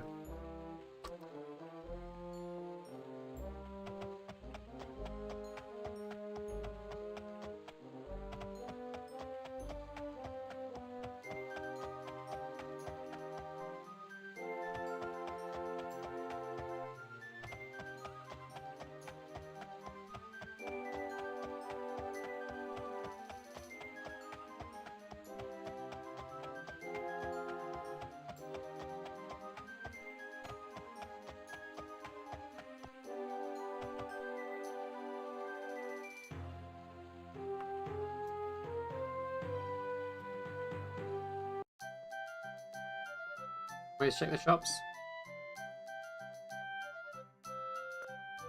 I'm looking for things that are red, but I'll settle for things that aren't red.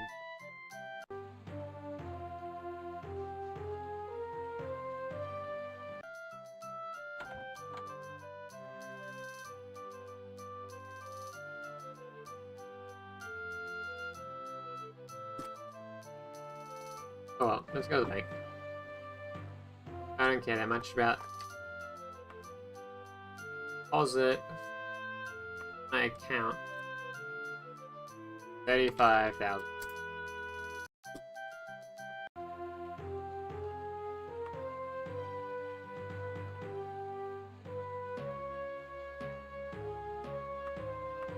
And then castle.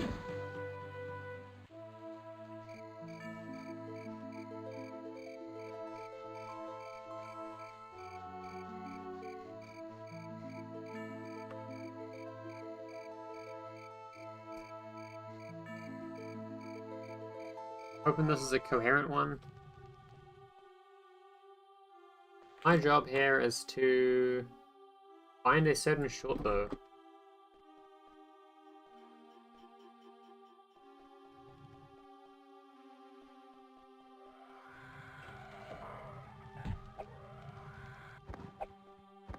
Hook.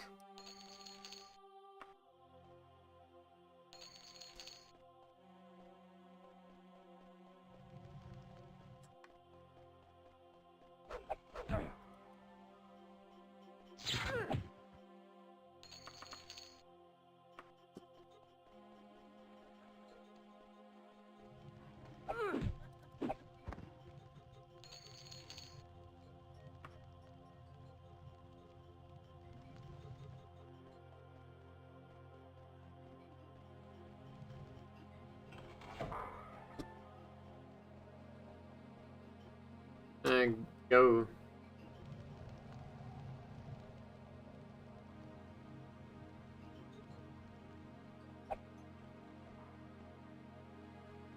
That's the best way to find your way around this. Go.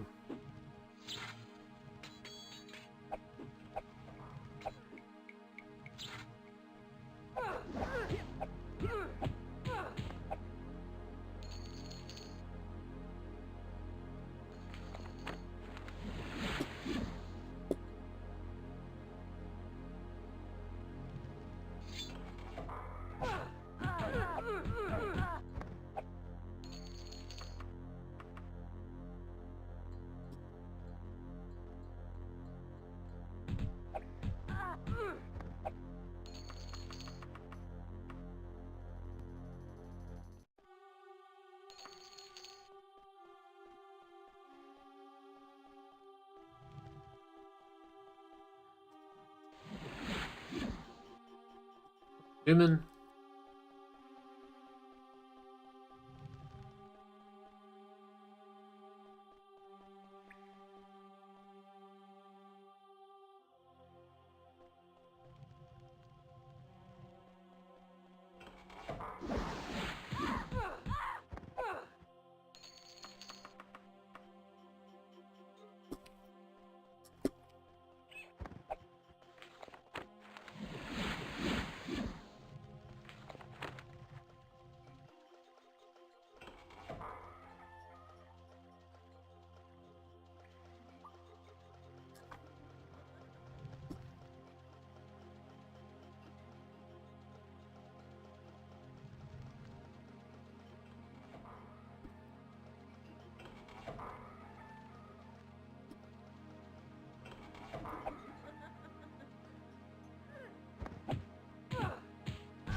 On golly.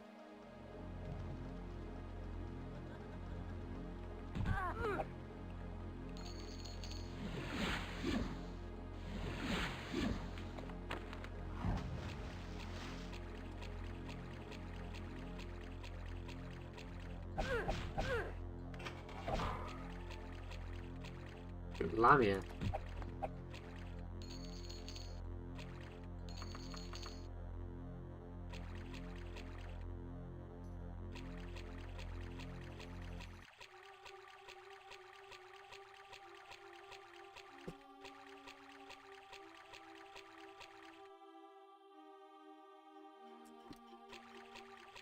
Dang.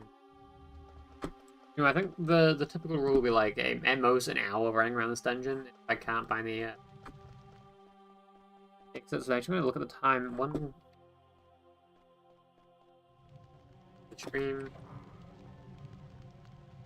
with at like 2 hours 40. I guess is gonna be the line. At 2 hours 40, we haven't.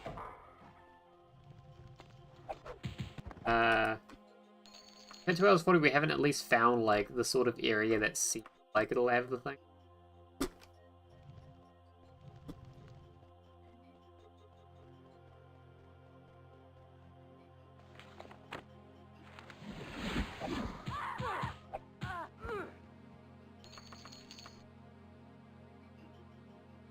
Ebony boots.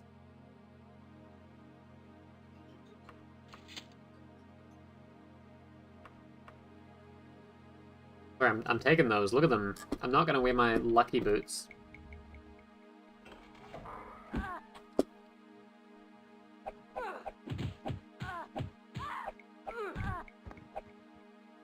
No, I feel somewhat bad.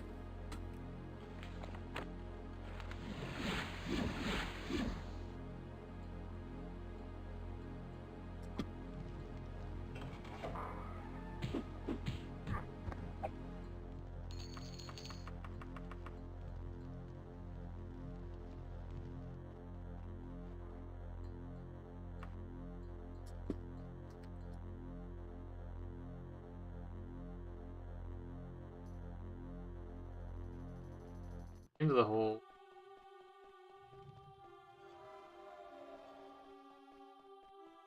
Hmm.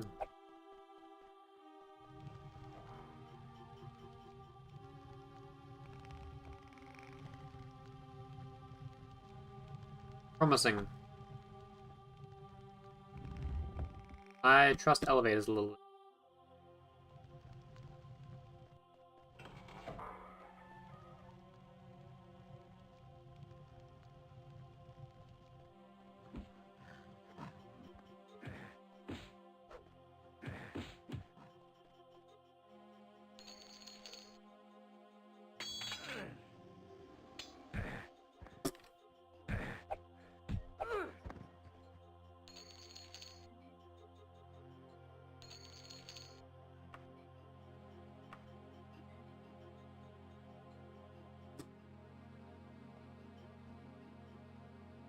This is good.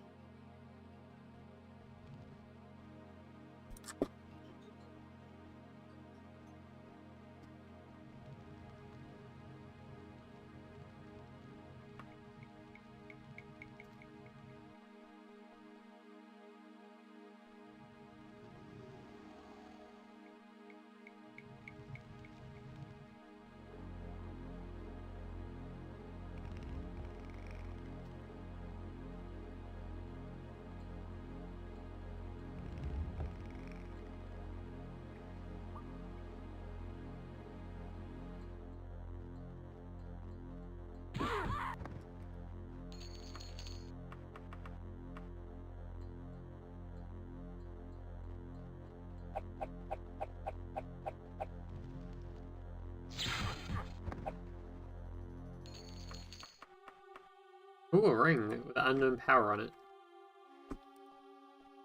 Something passive, because I don't like using active powers. 13 armor helmet. Opposed to them. Oh, really a number. Actually, no, this is a good helmet. They'll probably sell for.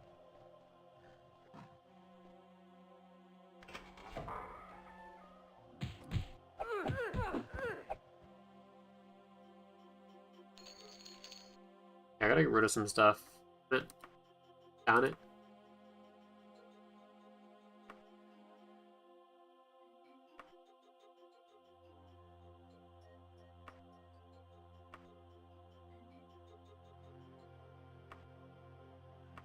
Weight. It's very hard for you guys to see the weight, but I can see which things are not worth the weight in gold.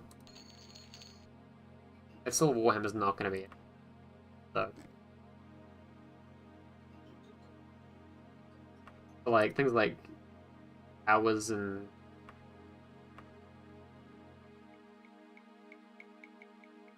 Yeah.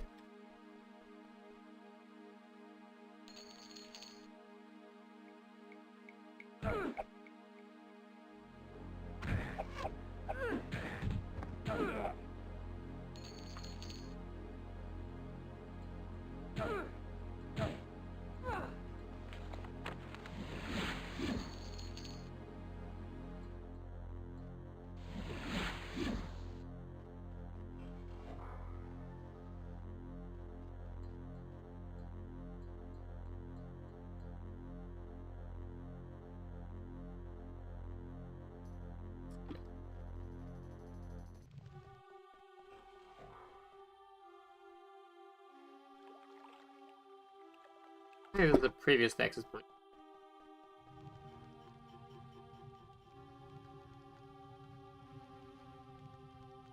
I could go back to the... I'm gonna go back to my cart and just... I know the way back to where I'm going.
I need to sell a bunch of stuff, but it's gonna be like a pain to manage that.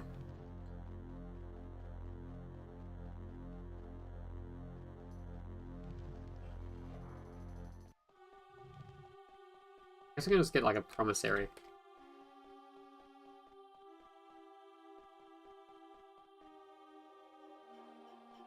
And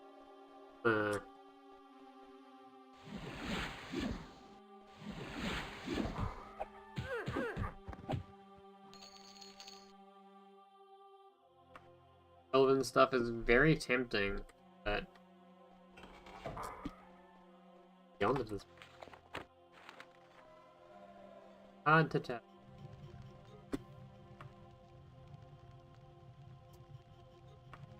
Try this.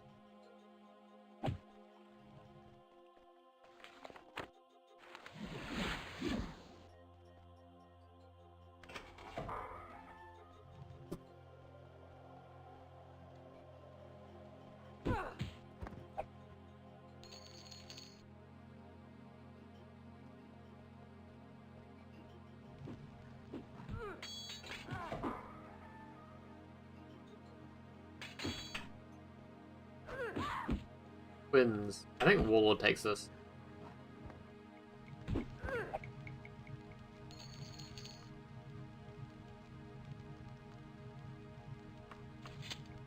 Hell yeah, upgrade Orcish Greaves. We're orking it up.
First, gonna be that money. Oh, it.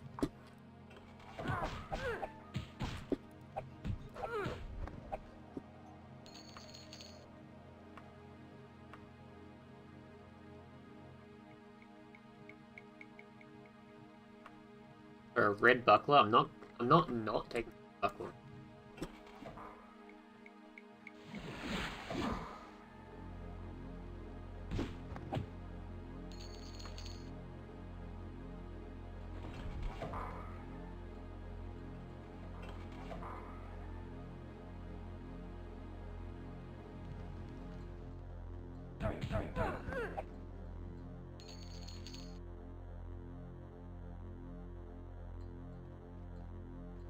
Let's stop taking stuff soon. Dwarven stuff's not hitting the value proposition. The specific like weight value exchange are always running in your head when you're playing an Elder Scrolls game, and I think Dwarven stuff's beyond it. Below it.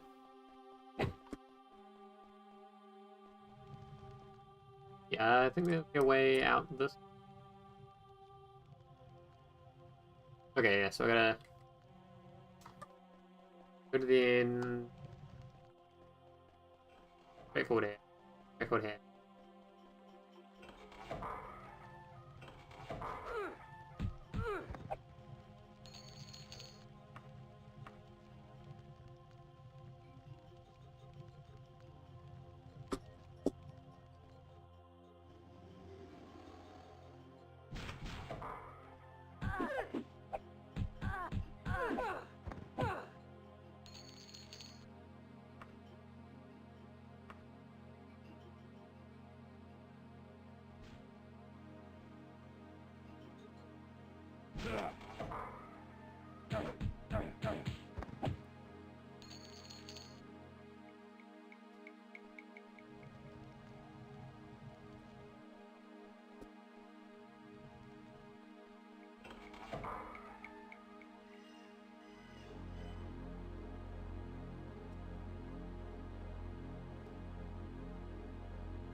Let's circle back to that, because that looks like a very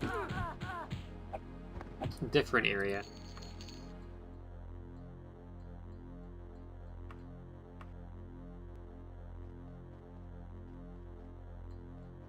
Dang it.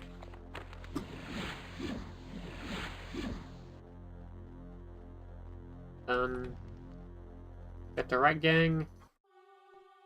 Right goes down, so I'm gonna try left first.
That connects in now.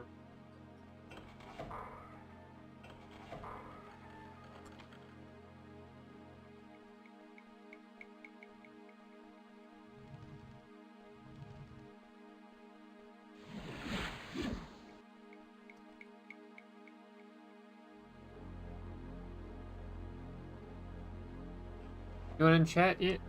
Nothing? Okay, let's see. Up the stairs. Upstairs is always fun. If I was hiding a bow, I'd hide it somewhere high, because... Yeah, of course, bow.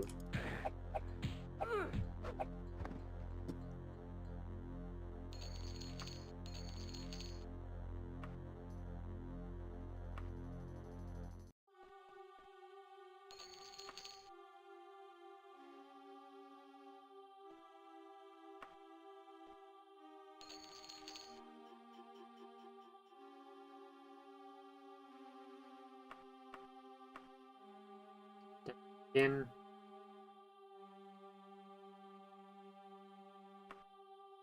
Book blood, get rid of the black pop.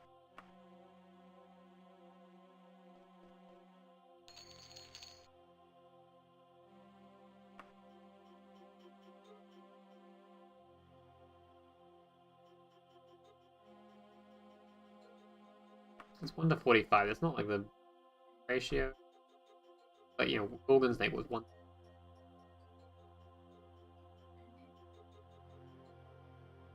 That's insane. Which does weight to ratio.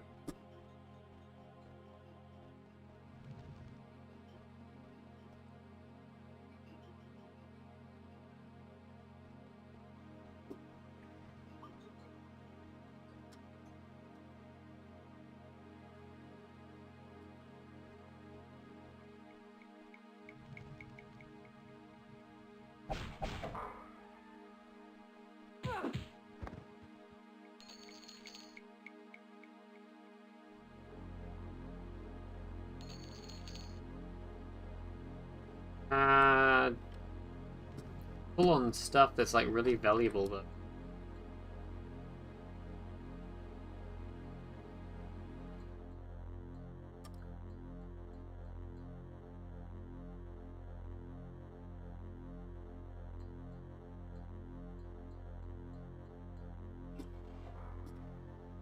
Man.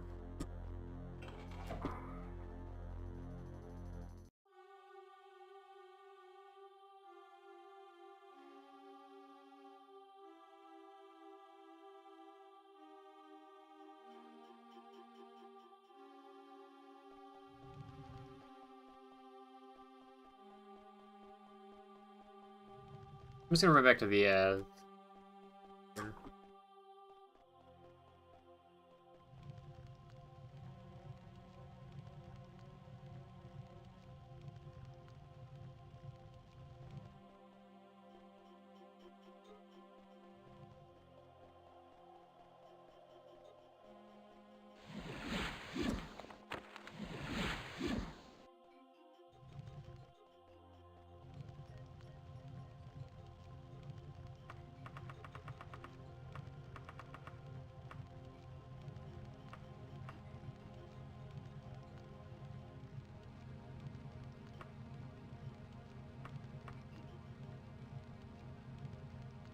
okay, most of the weight I've gained has been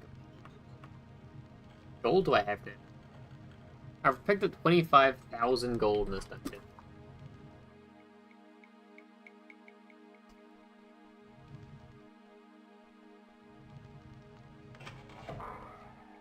It'd be embarrassing if it was like in here.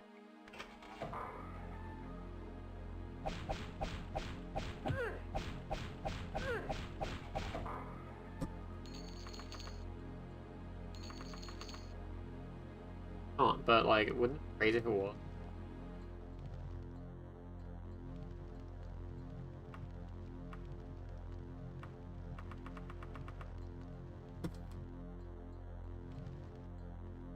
A sensible thing to do might be to just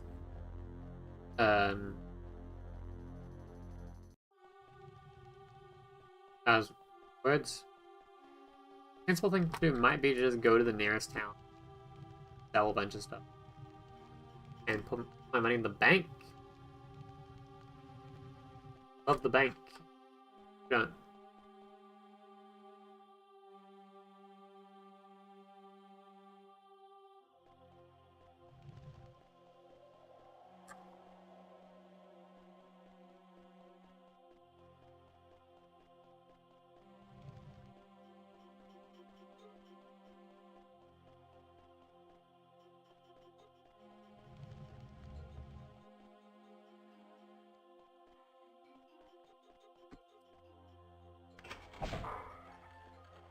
What's that same?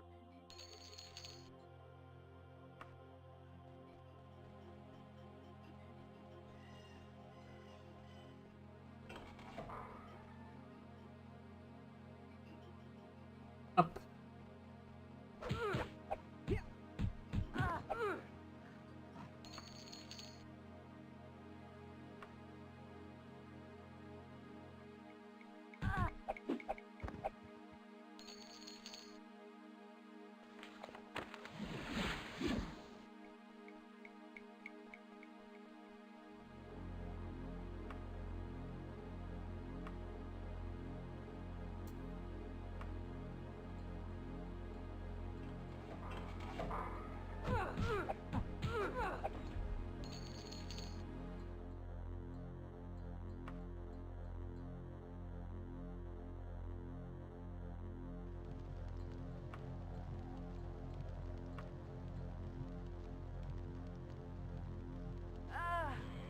Oh. God damn it. Like, tell me.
Thousand gold pieces.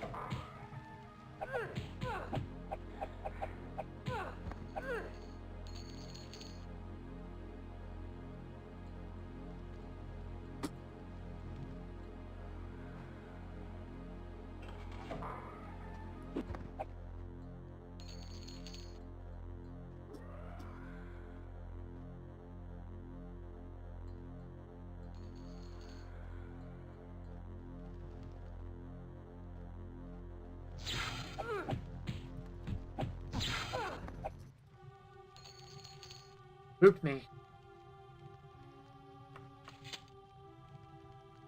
Look, more Daedric, let's go.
Doesn't work.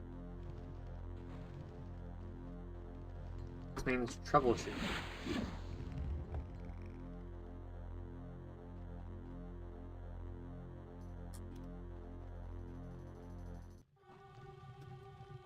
Probably means more hidden levers.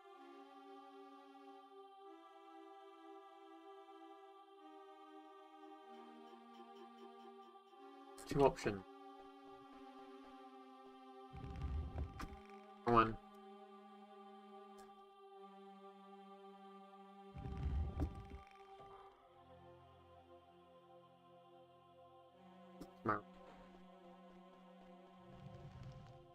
This one. Oh.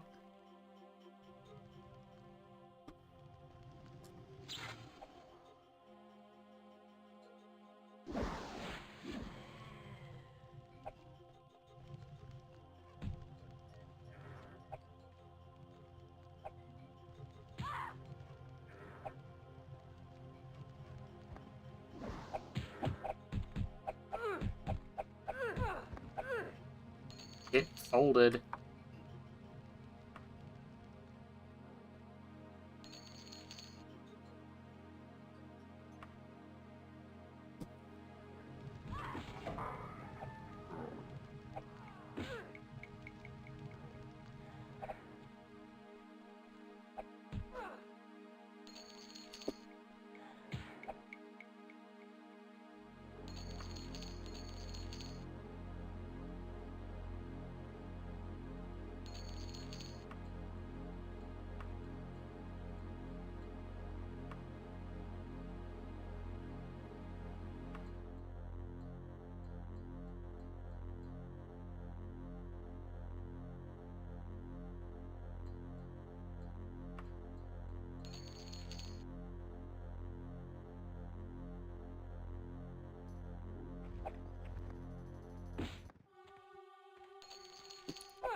What are the stuff that I'm not sure on their value?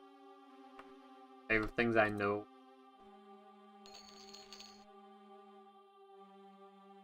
Always come back through here for stuff. Also, like, Anna? Go through a lot.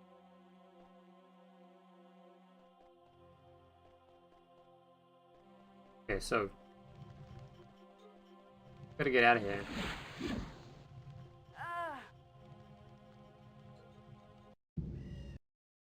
What?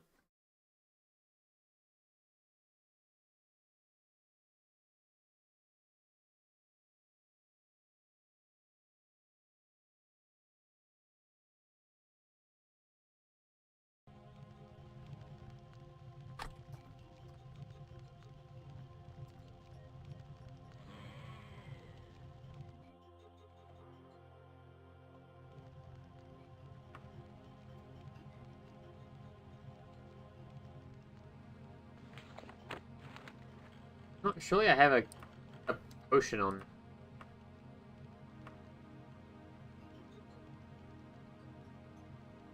Poisoned. Not diseased, but poisoned.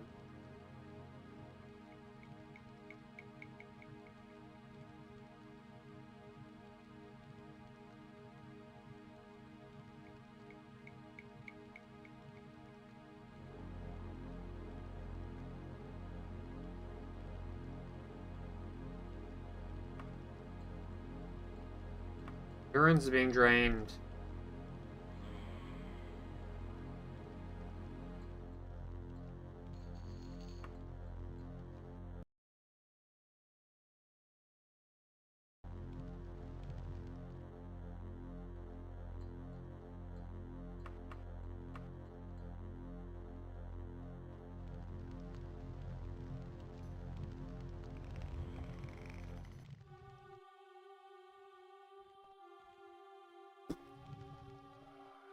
Something.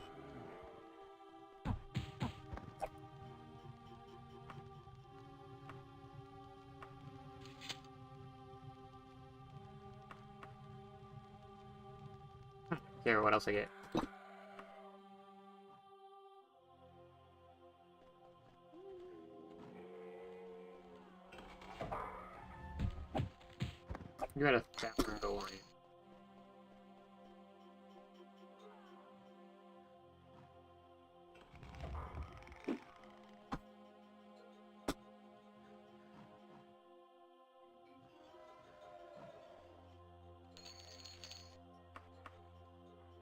don't think this is the way I went.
Yep.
Um,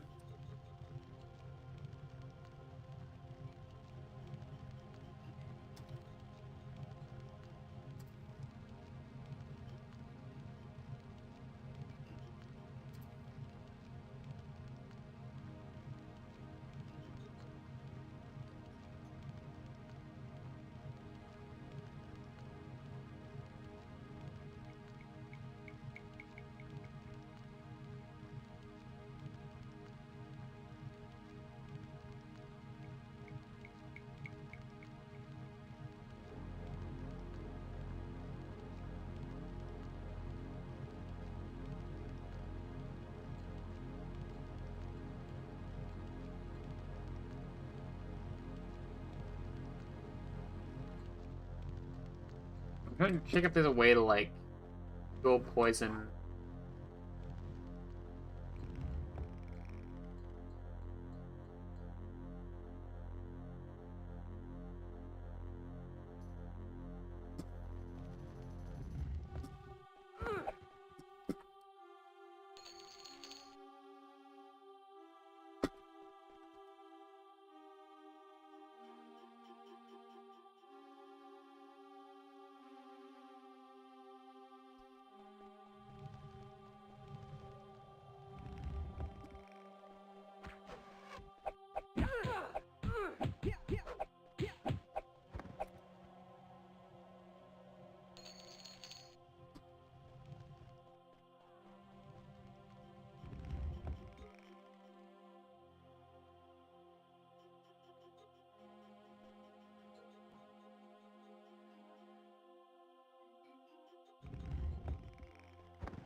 Oh, screw it. I'm gonna restart the dungeon.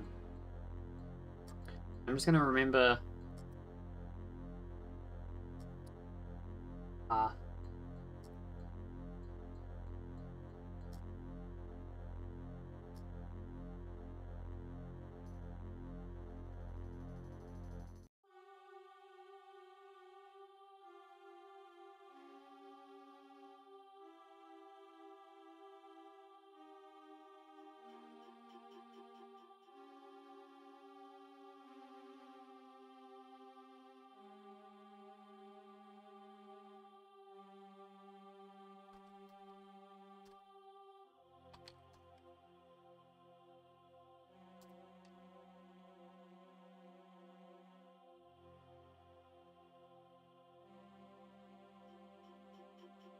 Okay, I'm gonna just do this.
Wait,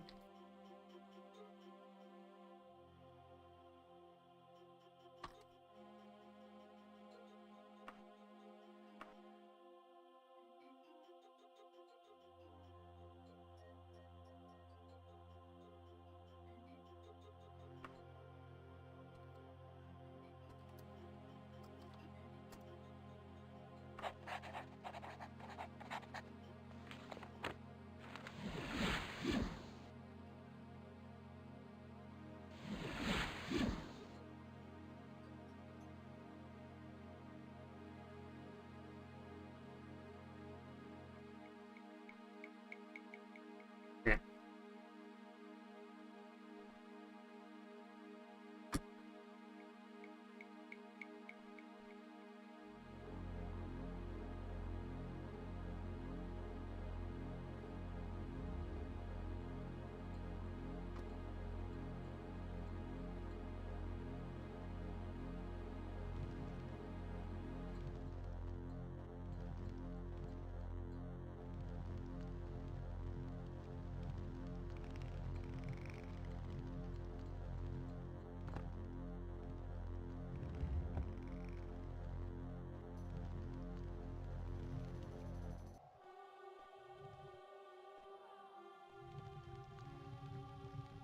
Take that down.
There's these two levers.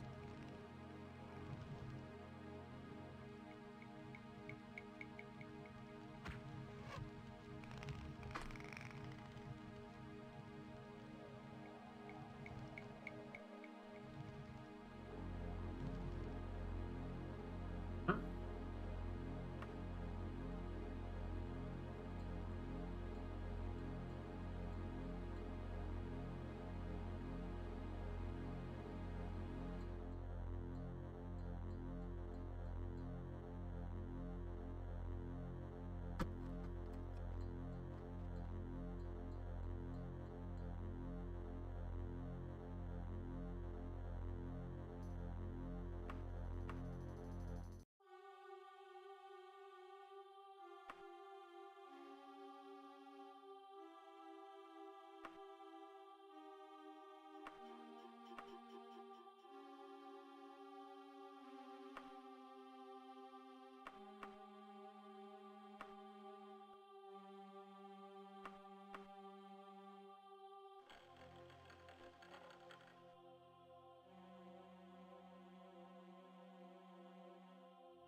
Okay, let's see.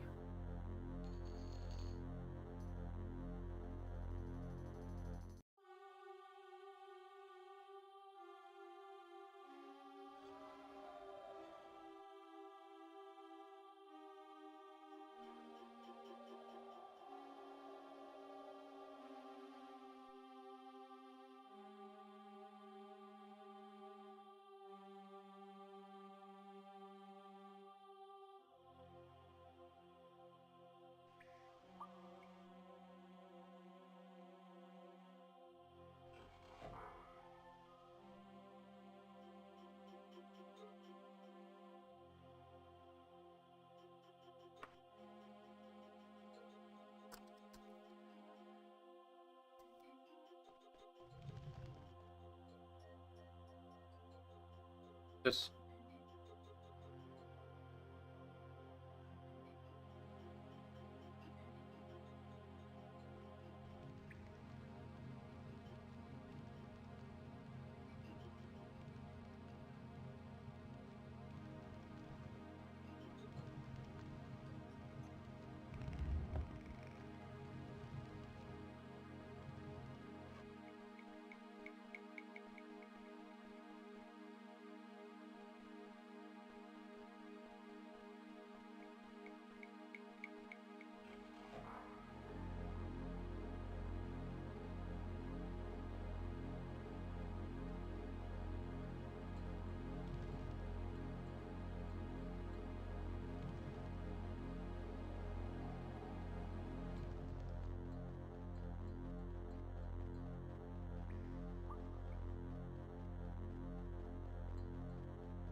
hold on. Why is my sense of direction failing me?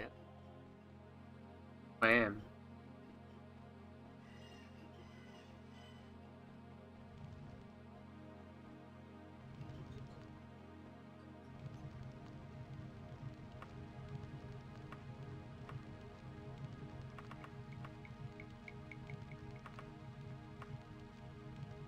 Oh, there it is. Short bow.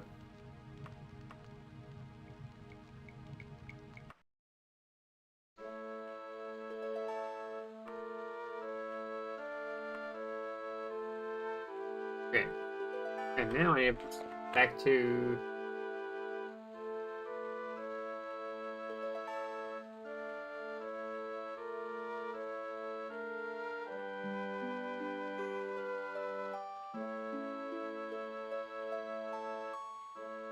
What the fuck did they just see me from?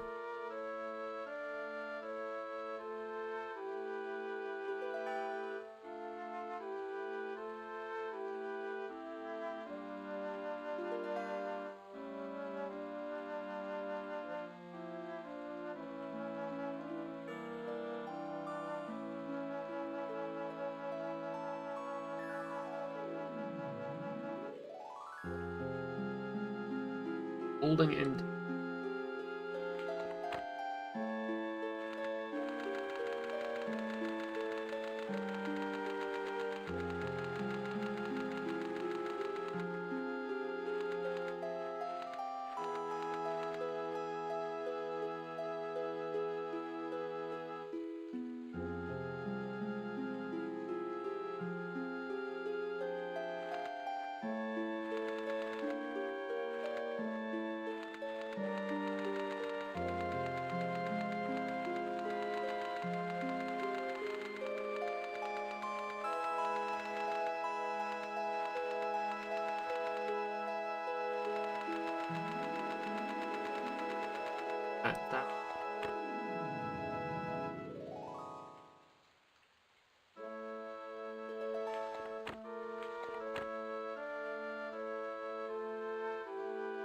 Yeah, let's save this.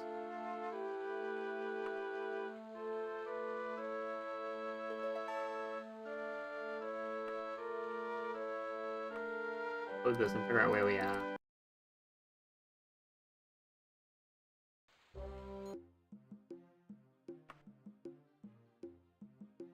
August. Yeah.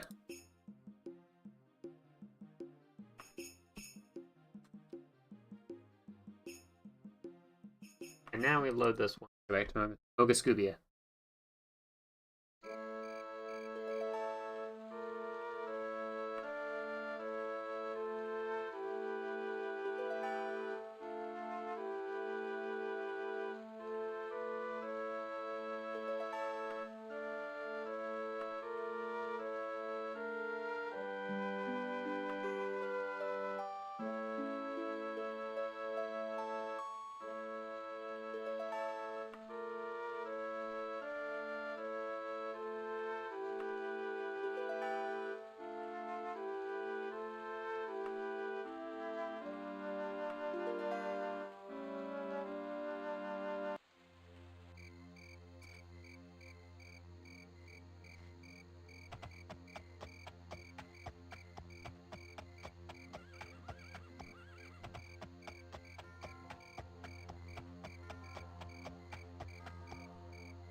Yeah.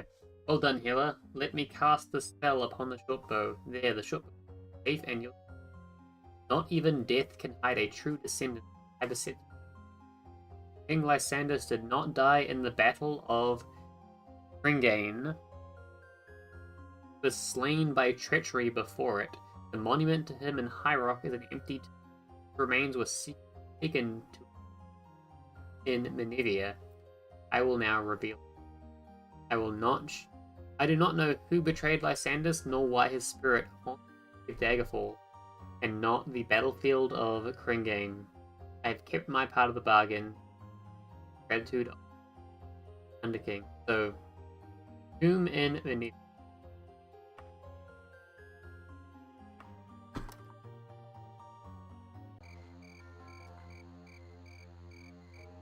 And Menevia is.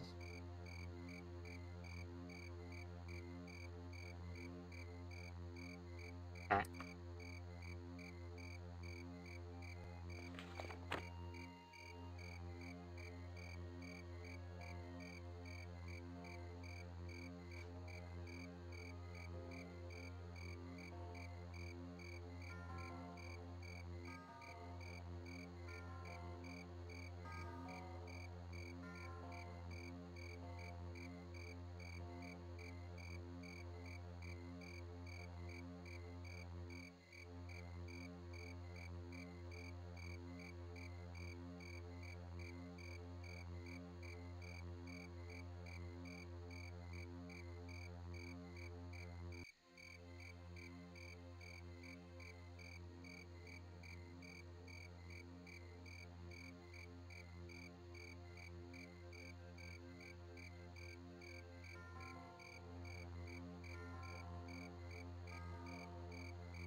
I gotta go make a deposit, I think.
I don't know why I'm a criminal here. I haven't actually committed any crimes, they just don't like me. I'm gonna say it's probably racism. I'm a no.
Proscenium.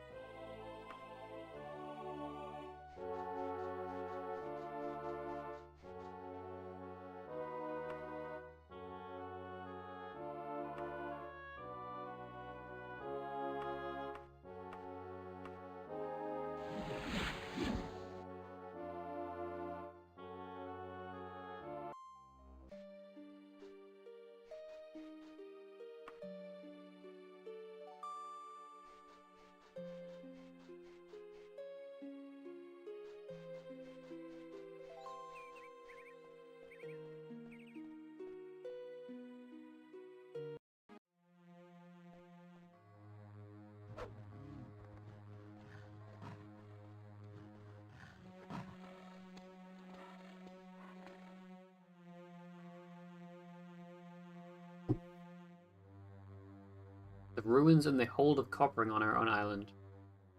Medora, that the price of their support, my claim, to shield.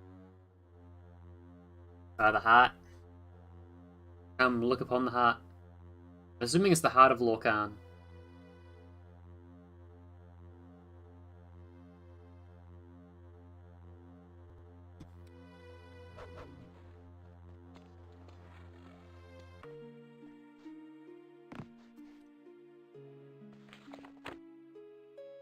Hold of Coppering.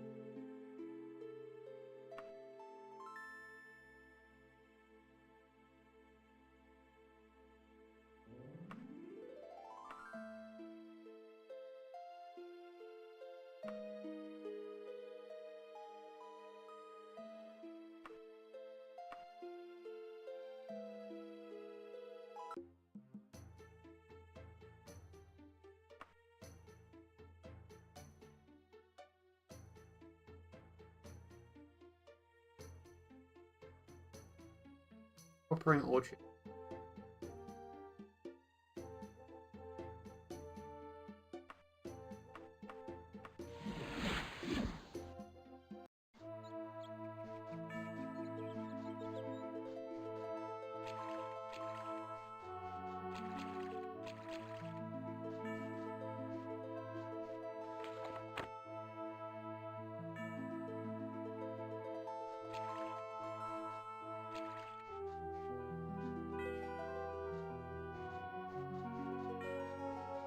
Here is the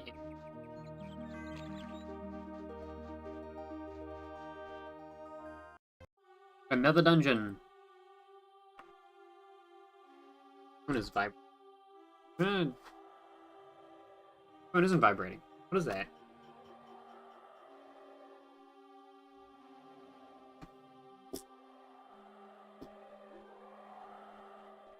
I have a suspicion this is going to be an insane dungeon.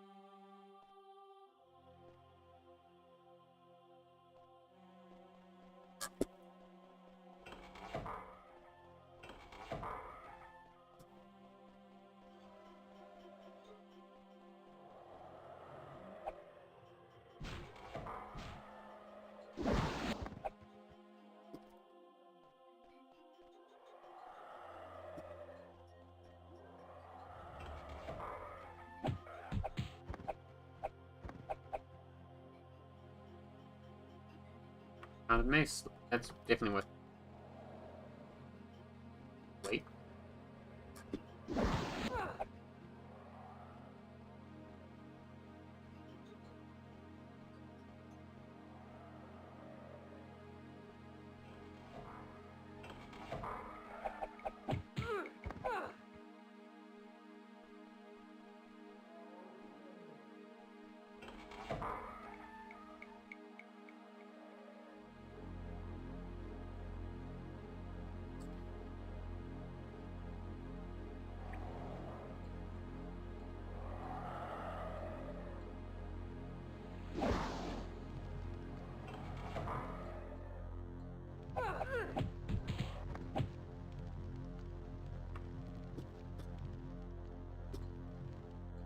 Imposing play.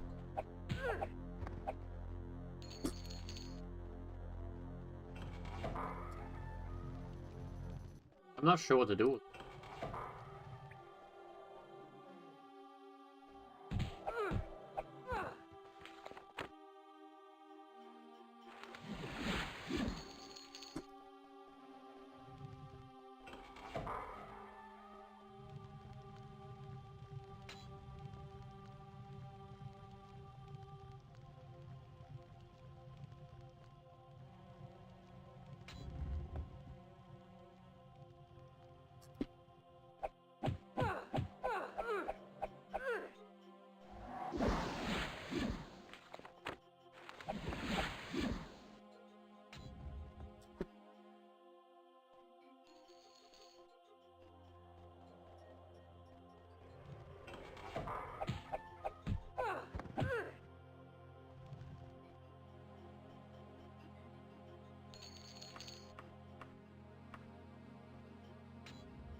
I'm not just going through that thing.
The other way means to go down.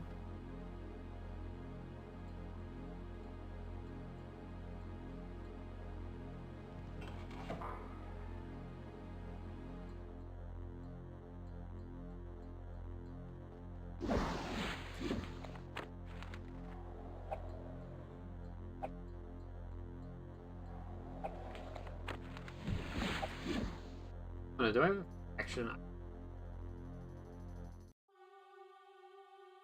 Restrainable yet?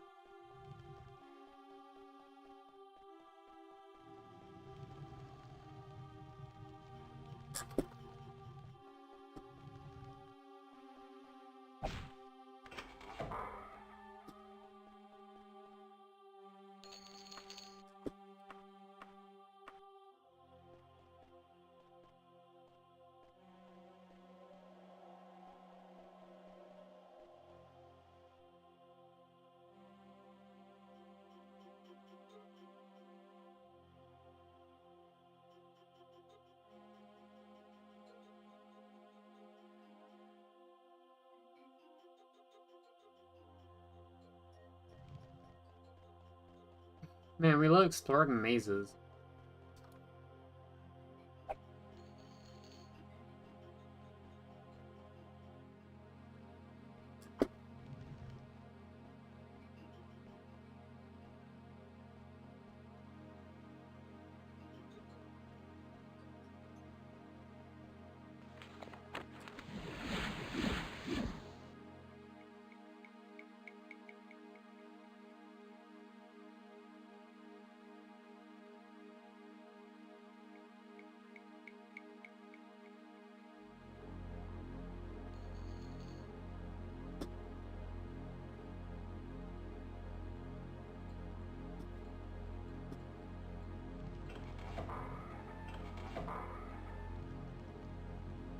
I remember that room. There's an item hidden in that room one.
I'm gonna try this way, because these things. flip up.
Save real quick. Saving the bet. 103.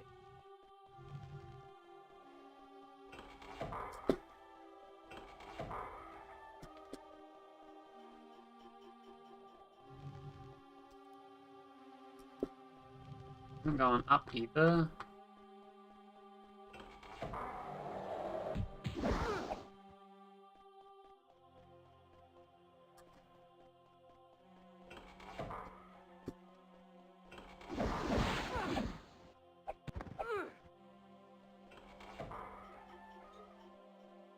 Doing nice.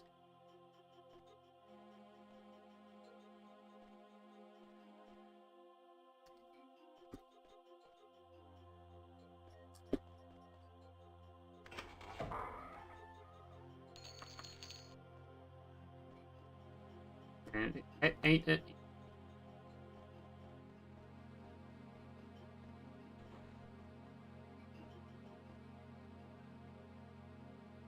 Not that big room.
This way. So.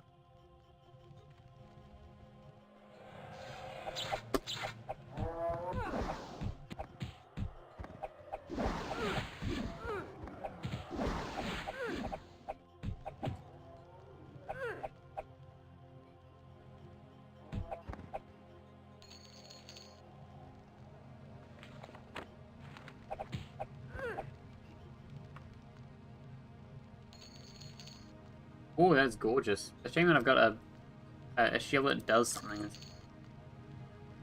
Stick with the looks.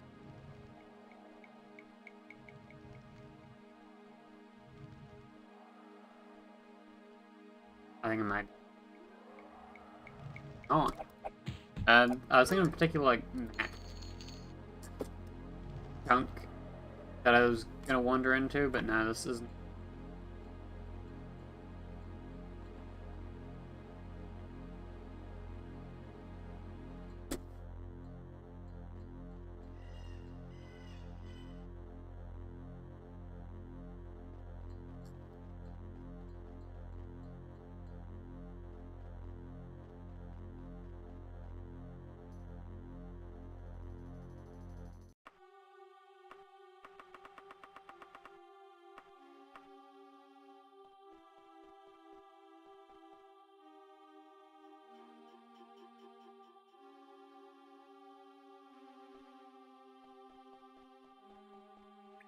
Huh.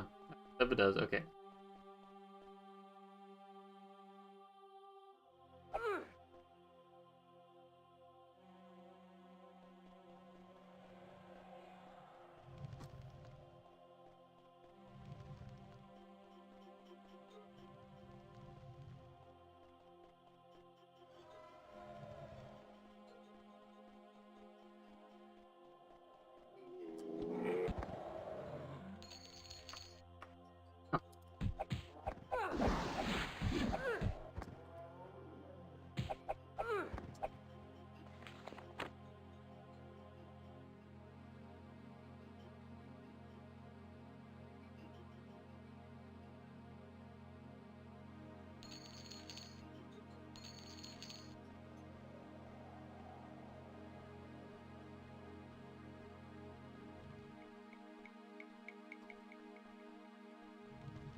I gotta go. Alright.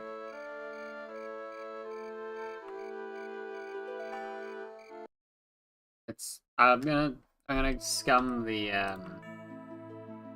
6-point level up.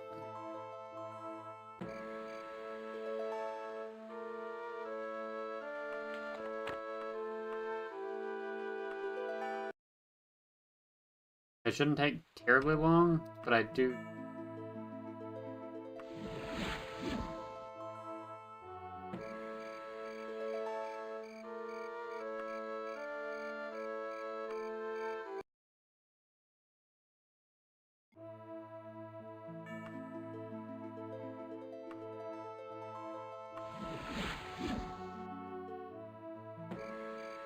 There we go. So putting those into speed.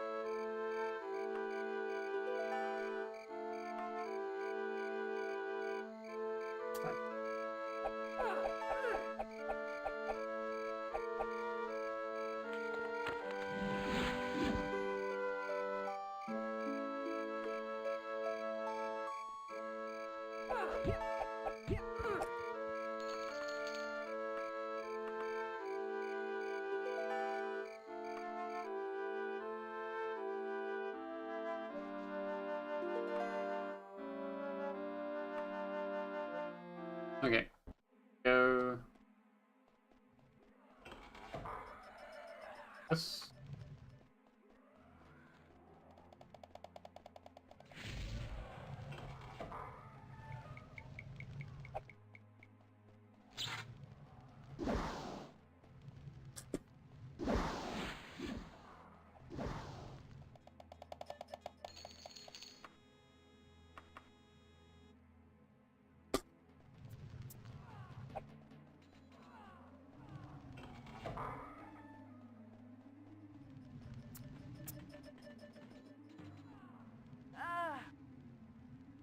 Oh, shit.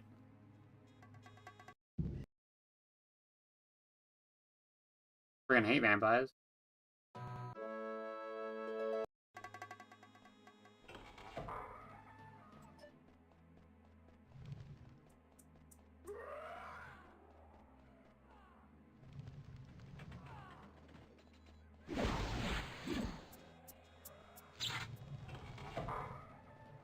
Ah, here it is.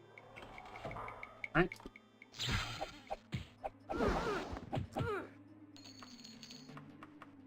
Oh.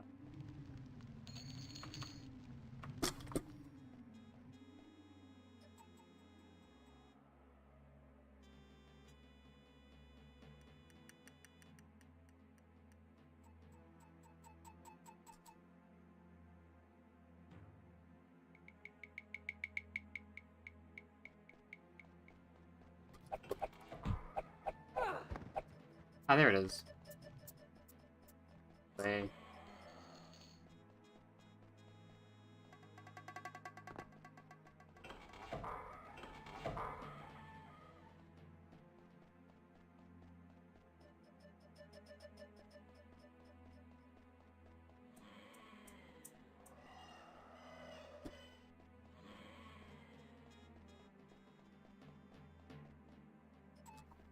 This. I'm gonna just shake a mat. I'm too lazy to find my way through this place again.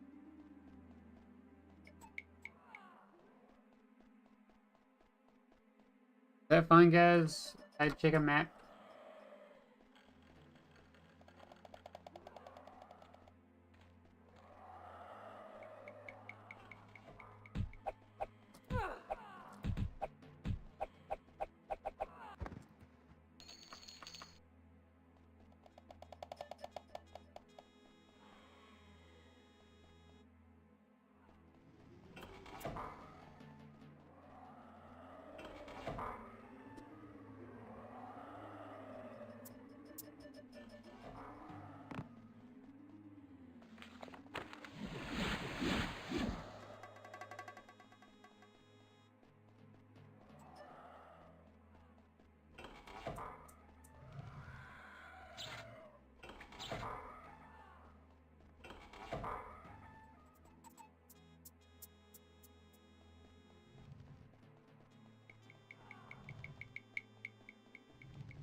Shit.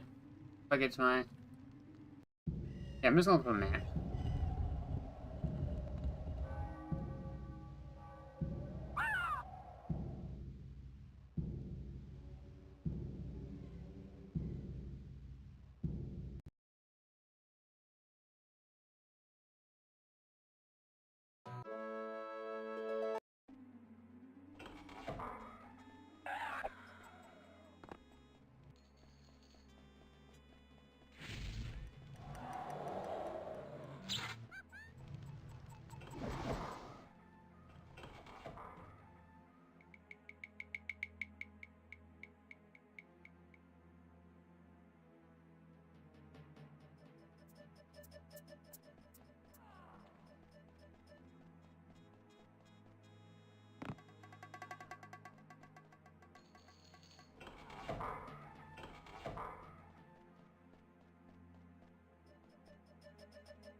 Huh.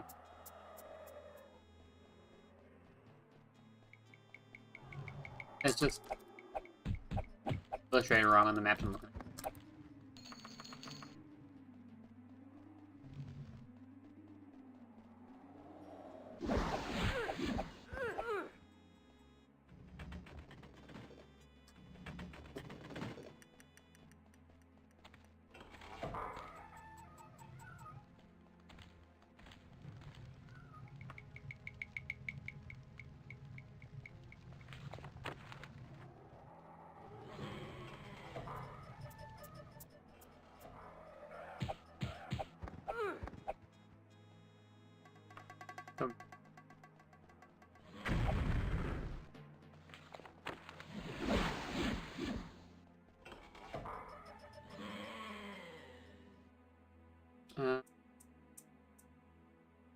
This is indeed the dust of restful death. As for that letter, it was from Gortbog to me, though I never got it. I heard from him later that his orc warriors were slain attempting to ambush the Gortbog, and orcs are not villains most people see them as. Edware and the court of Wayrest have never been particularly loyal to the Empire. Assassinated king is have my revenge. First, I must find out why Edware would risk this. I will need a month to prepare the dust. Come back to me at that time. I will give it to you. Instructions.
2 days and hours is 1,480.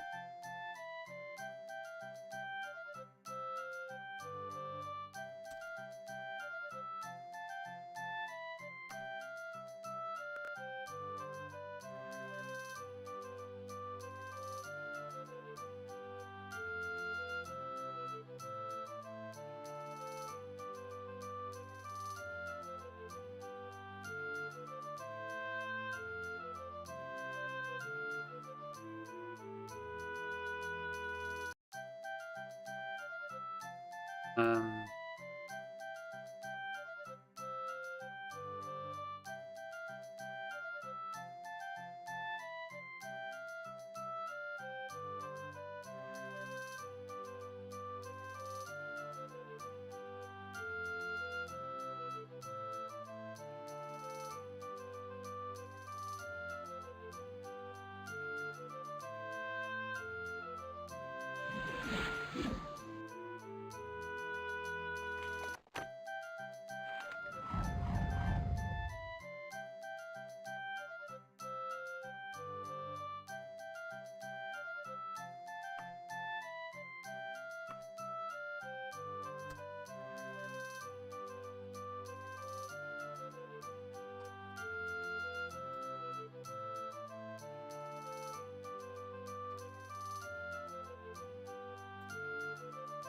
$408.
No, I'll just...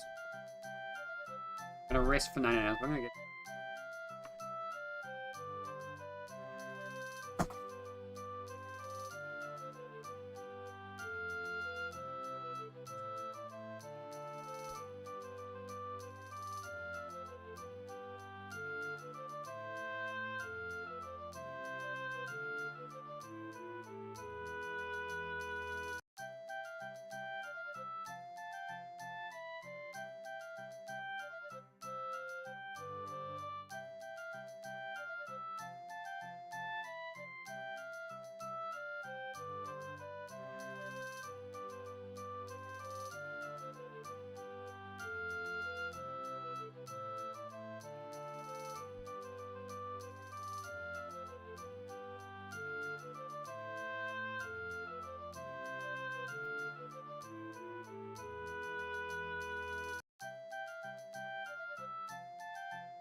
Let's rest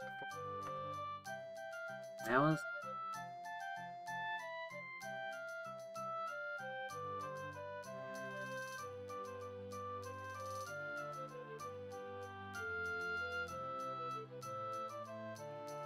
So it's 11:30, so I'm gonna call it once I get to running again.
Okay.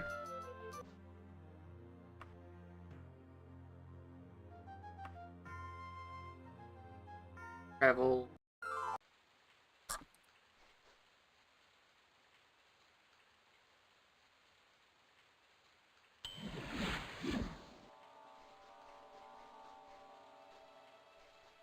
I think I remember the part.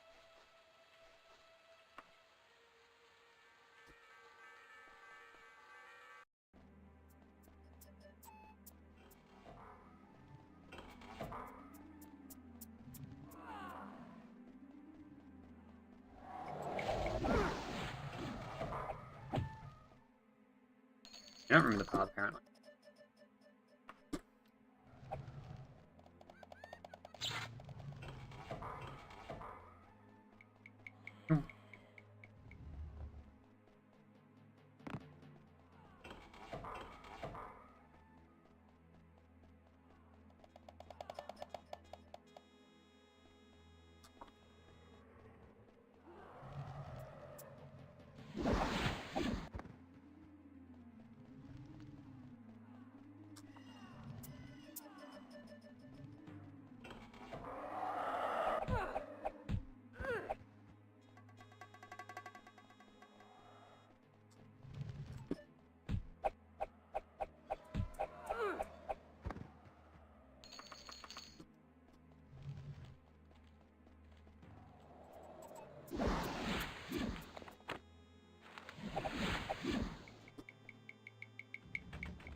Let's just do this. I'm gonna just rest here.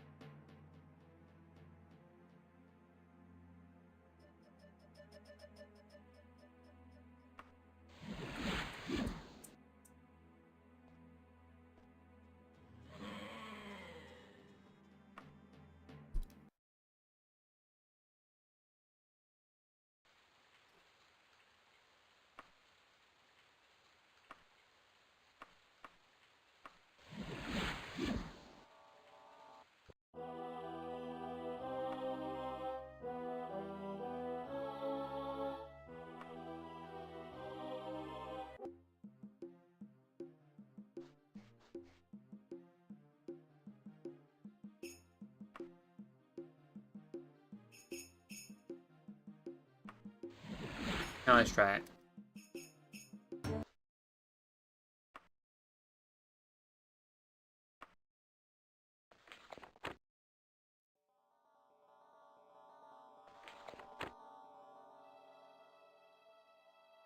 Been over a month.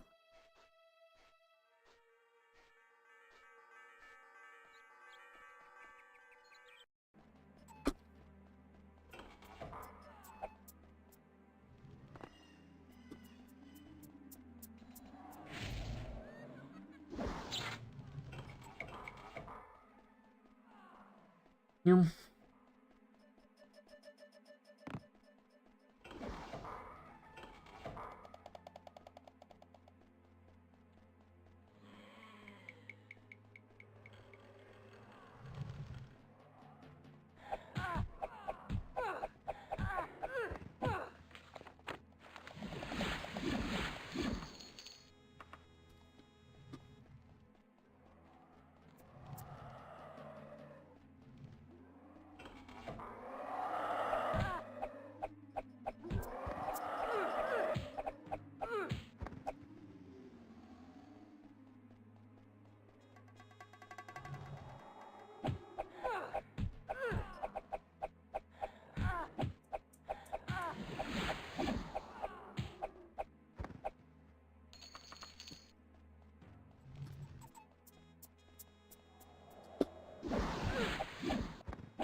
Powder is ready. All you need to do is sprinkle it on his tree.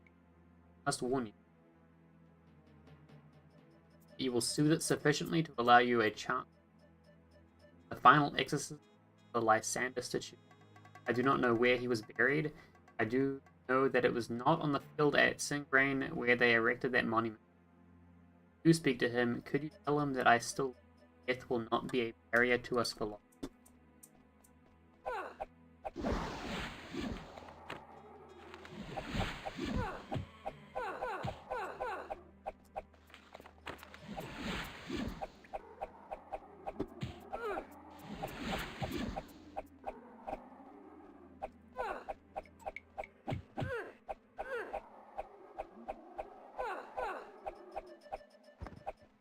Dang. I have got hands.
Huh.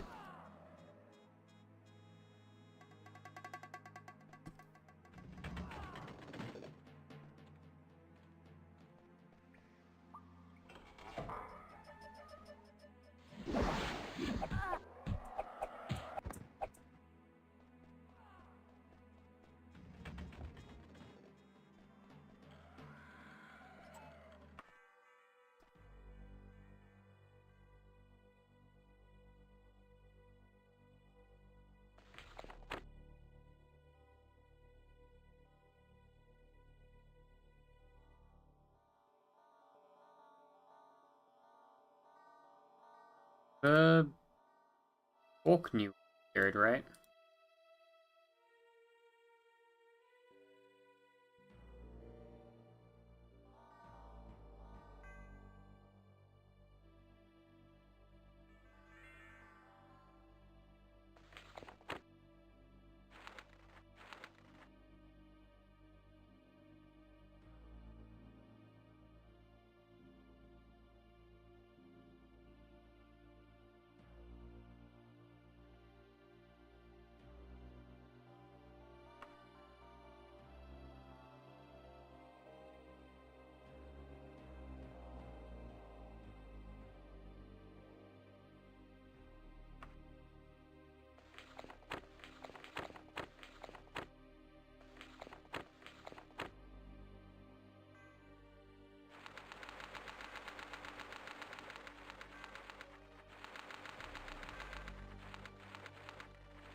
How do I know which place it is?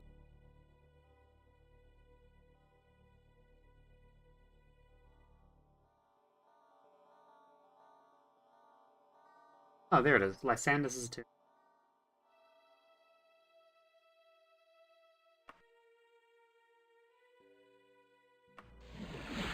Just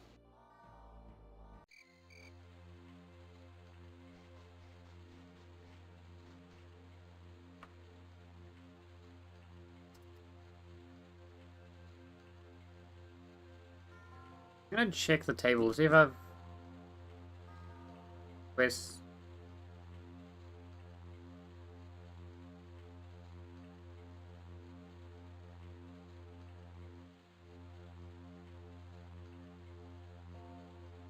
Let me just go talk to.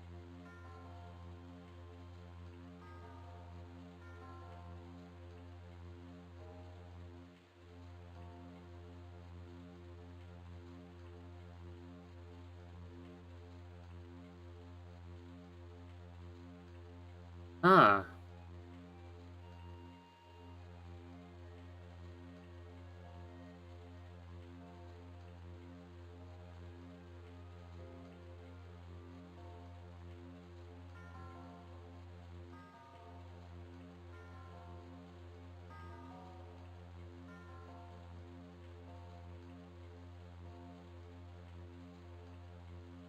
Okay, so there's 2 quests I need to find. 3?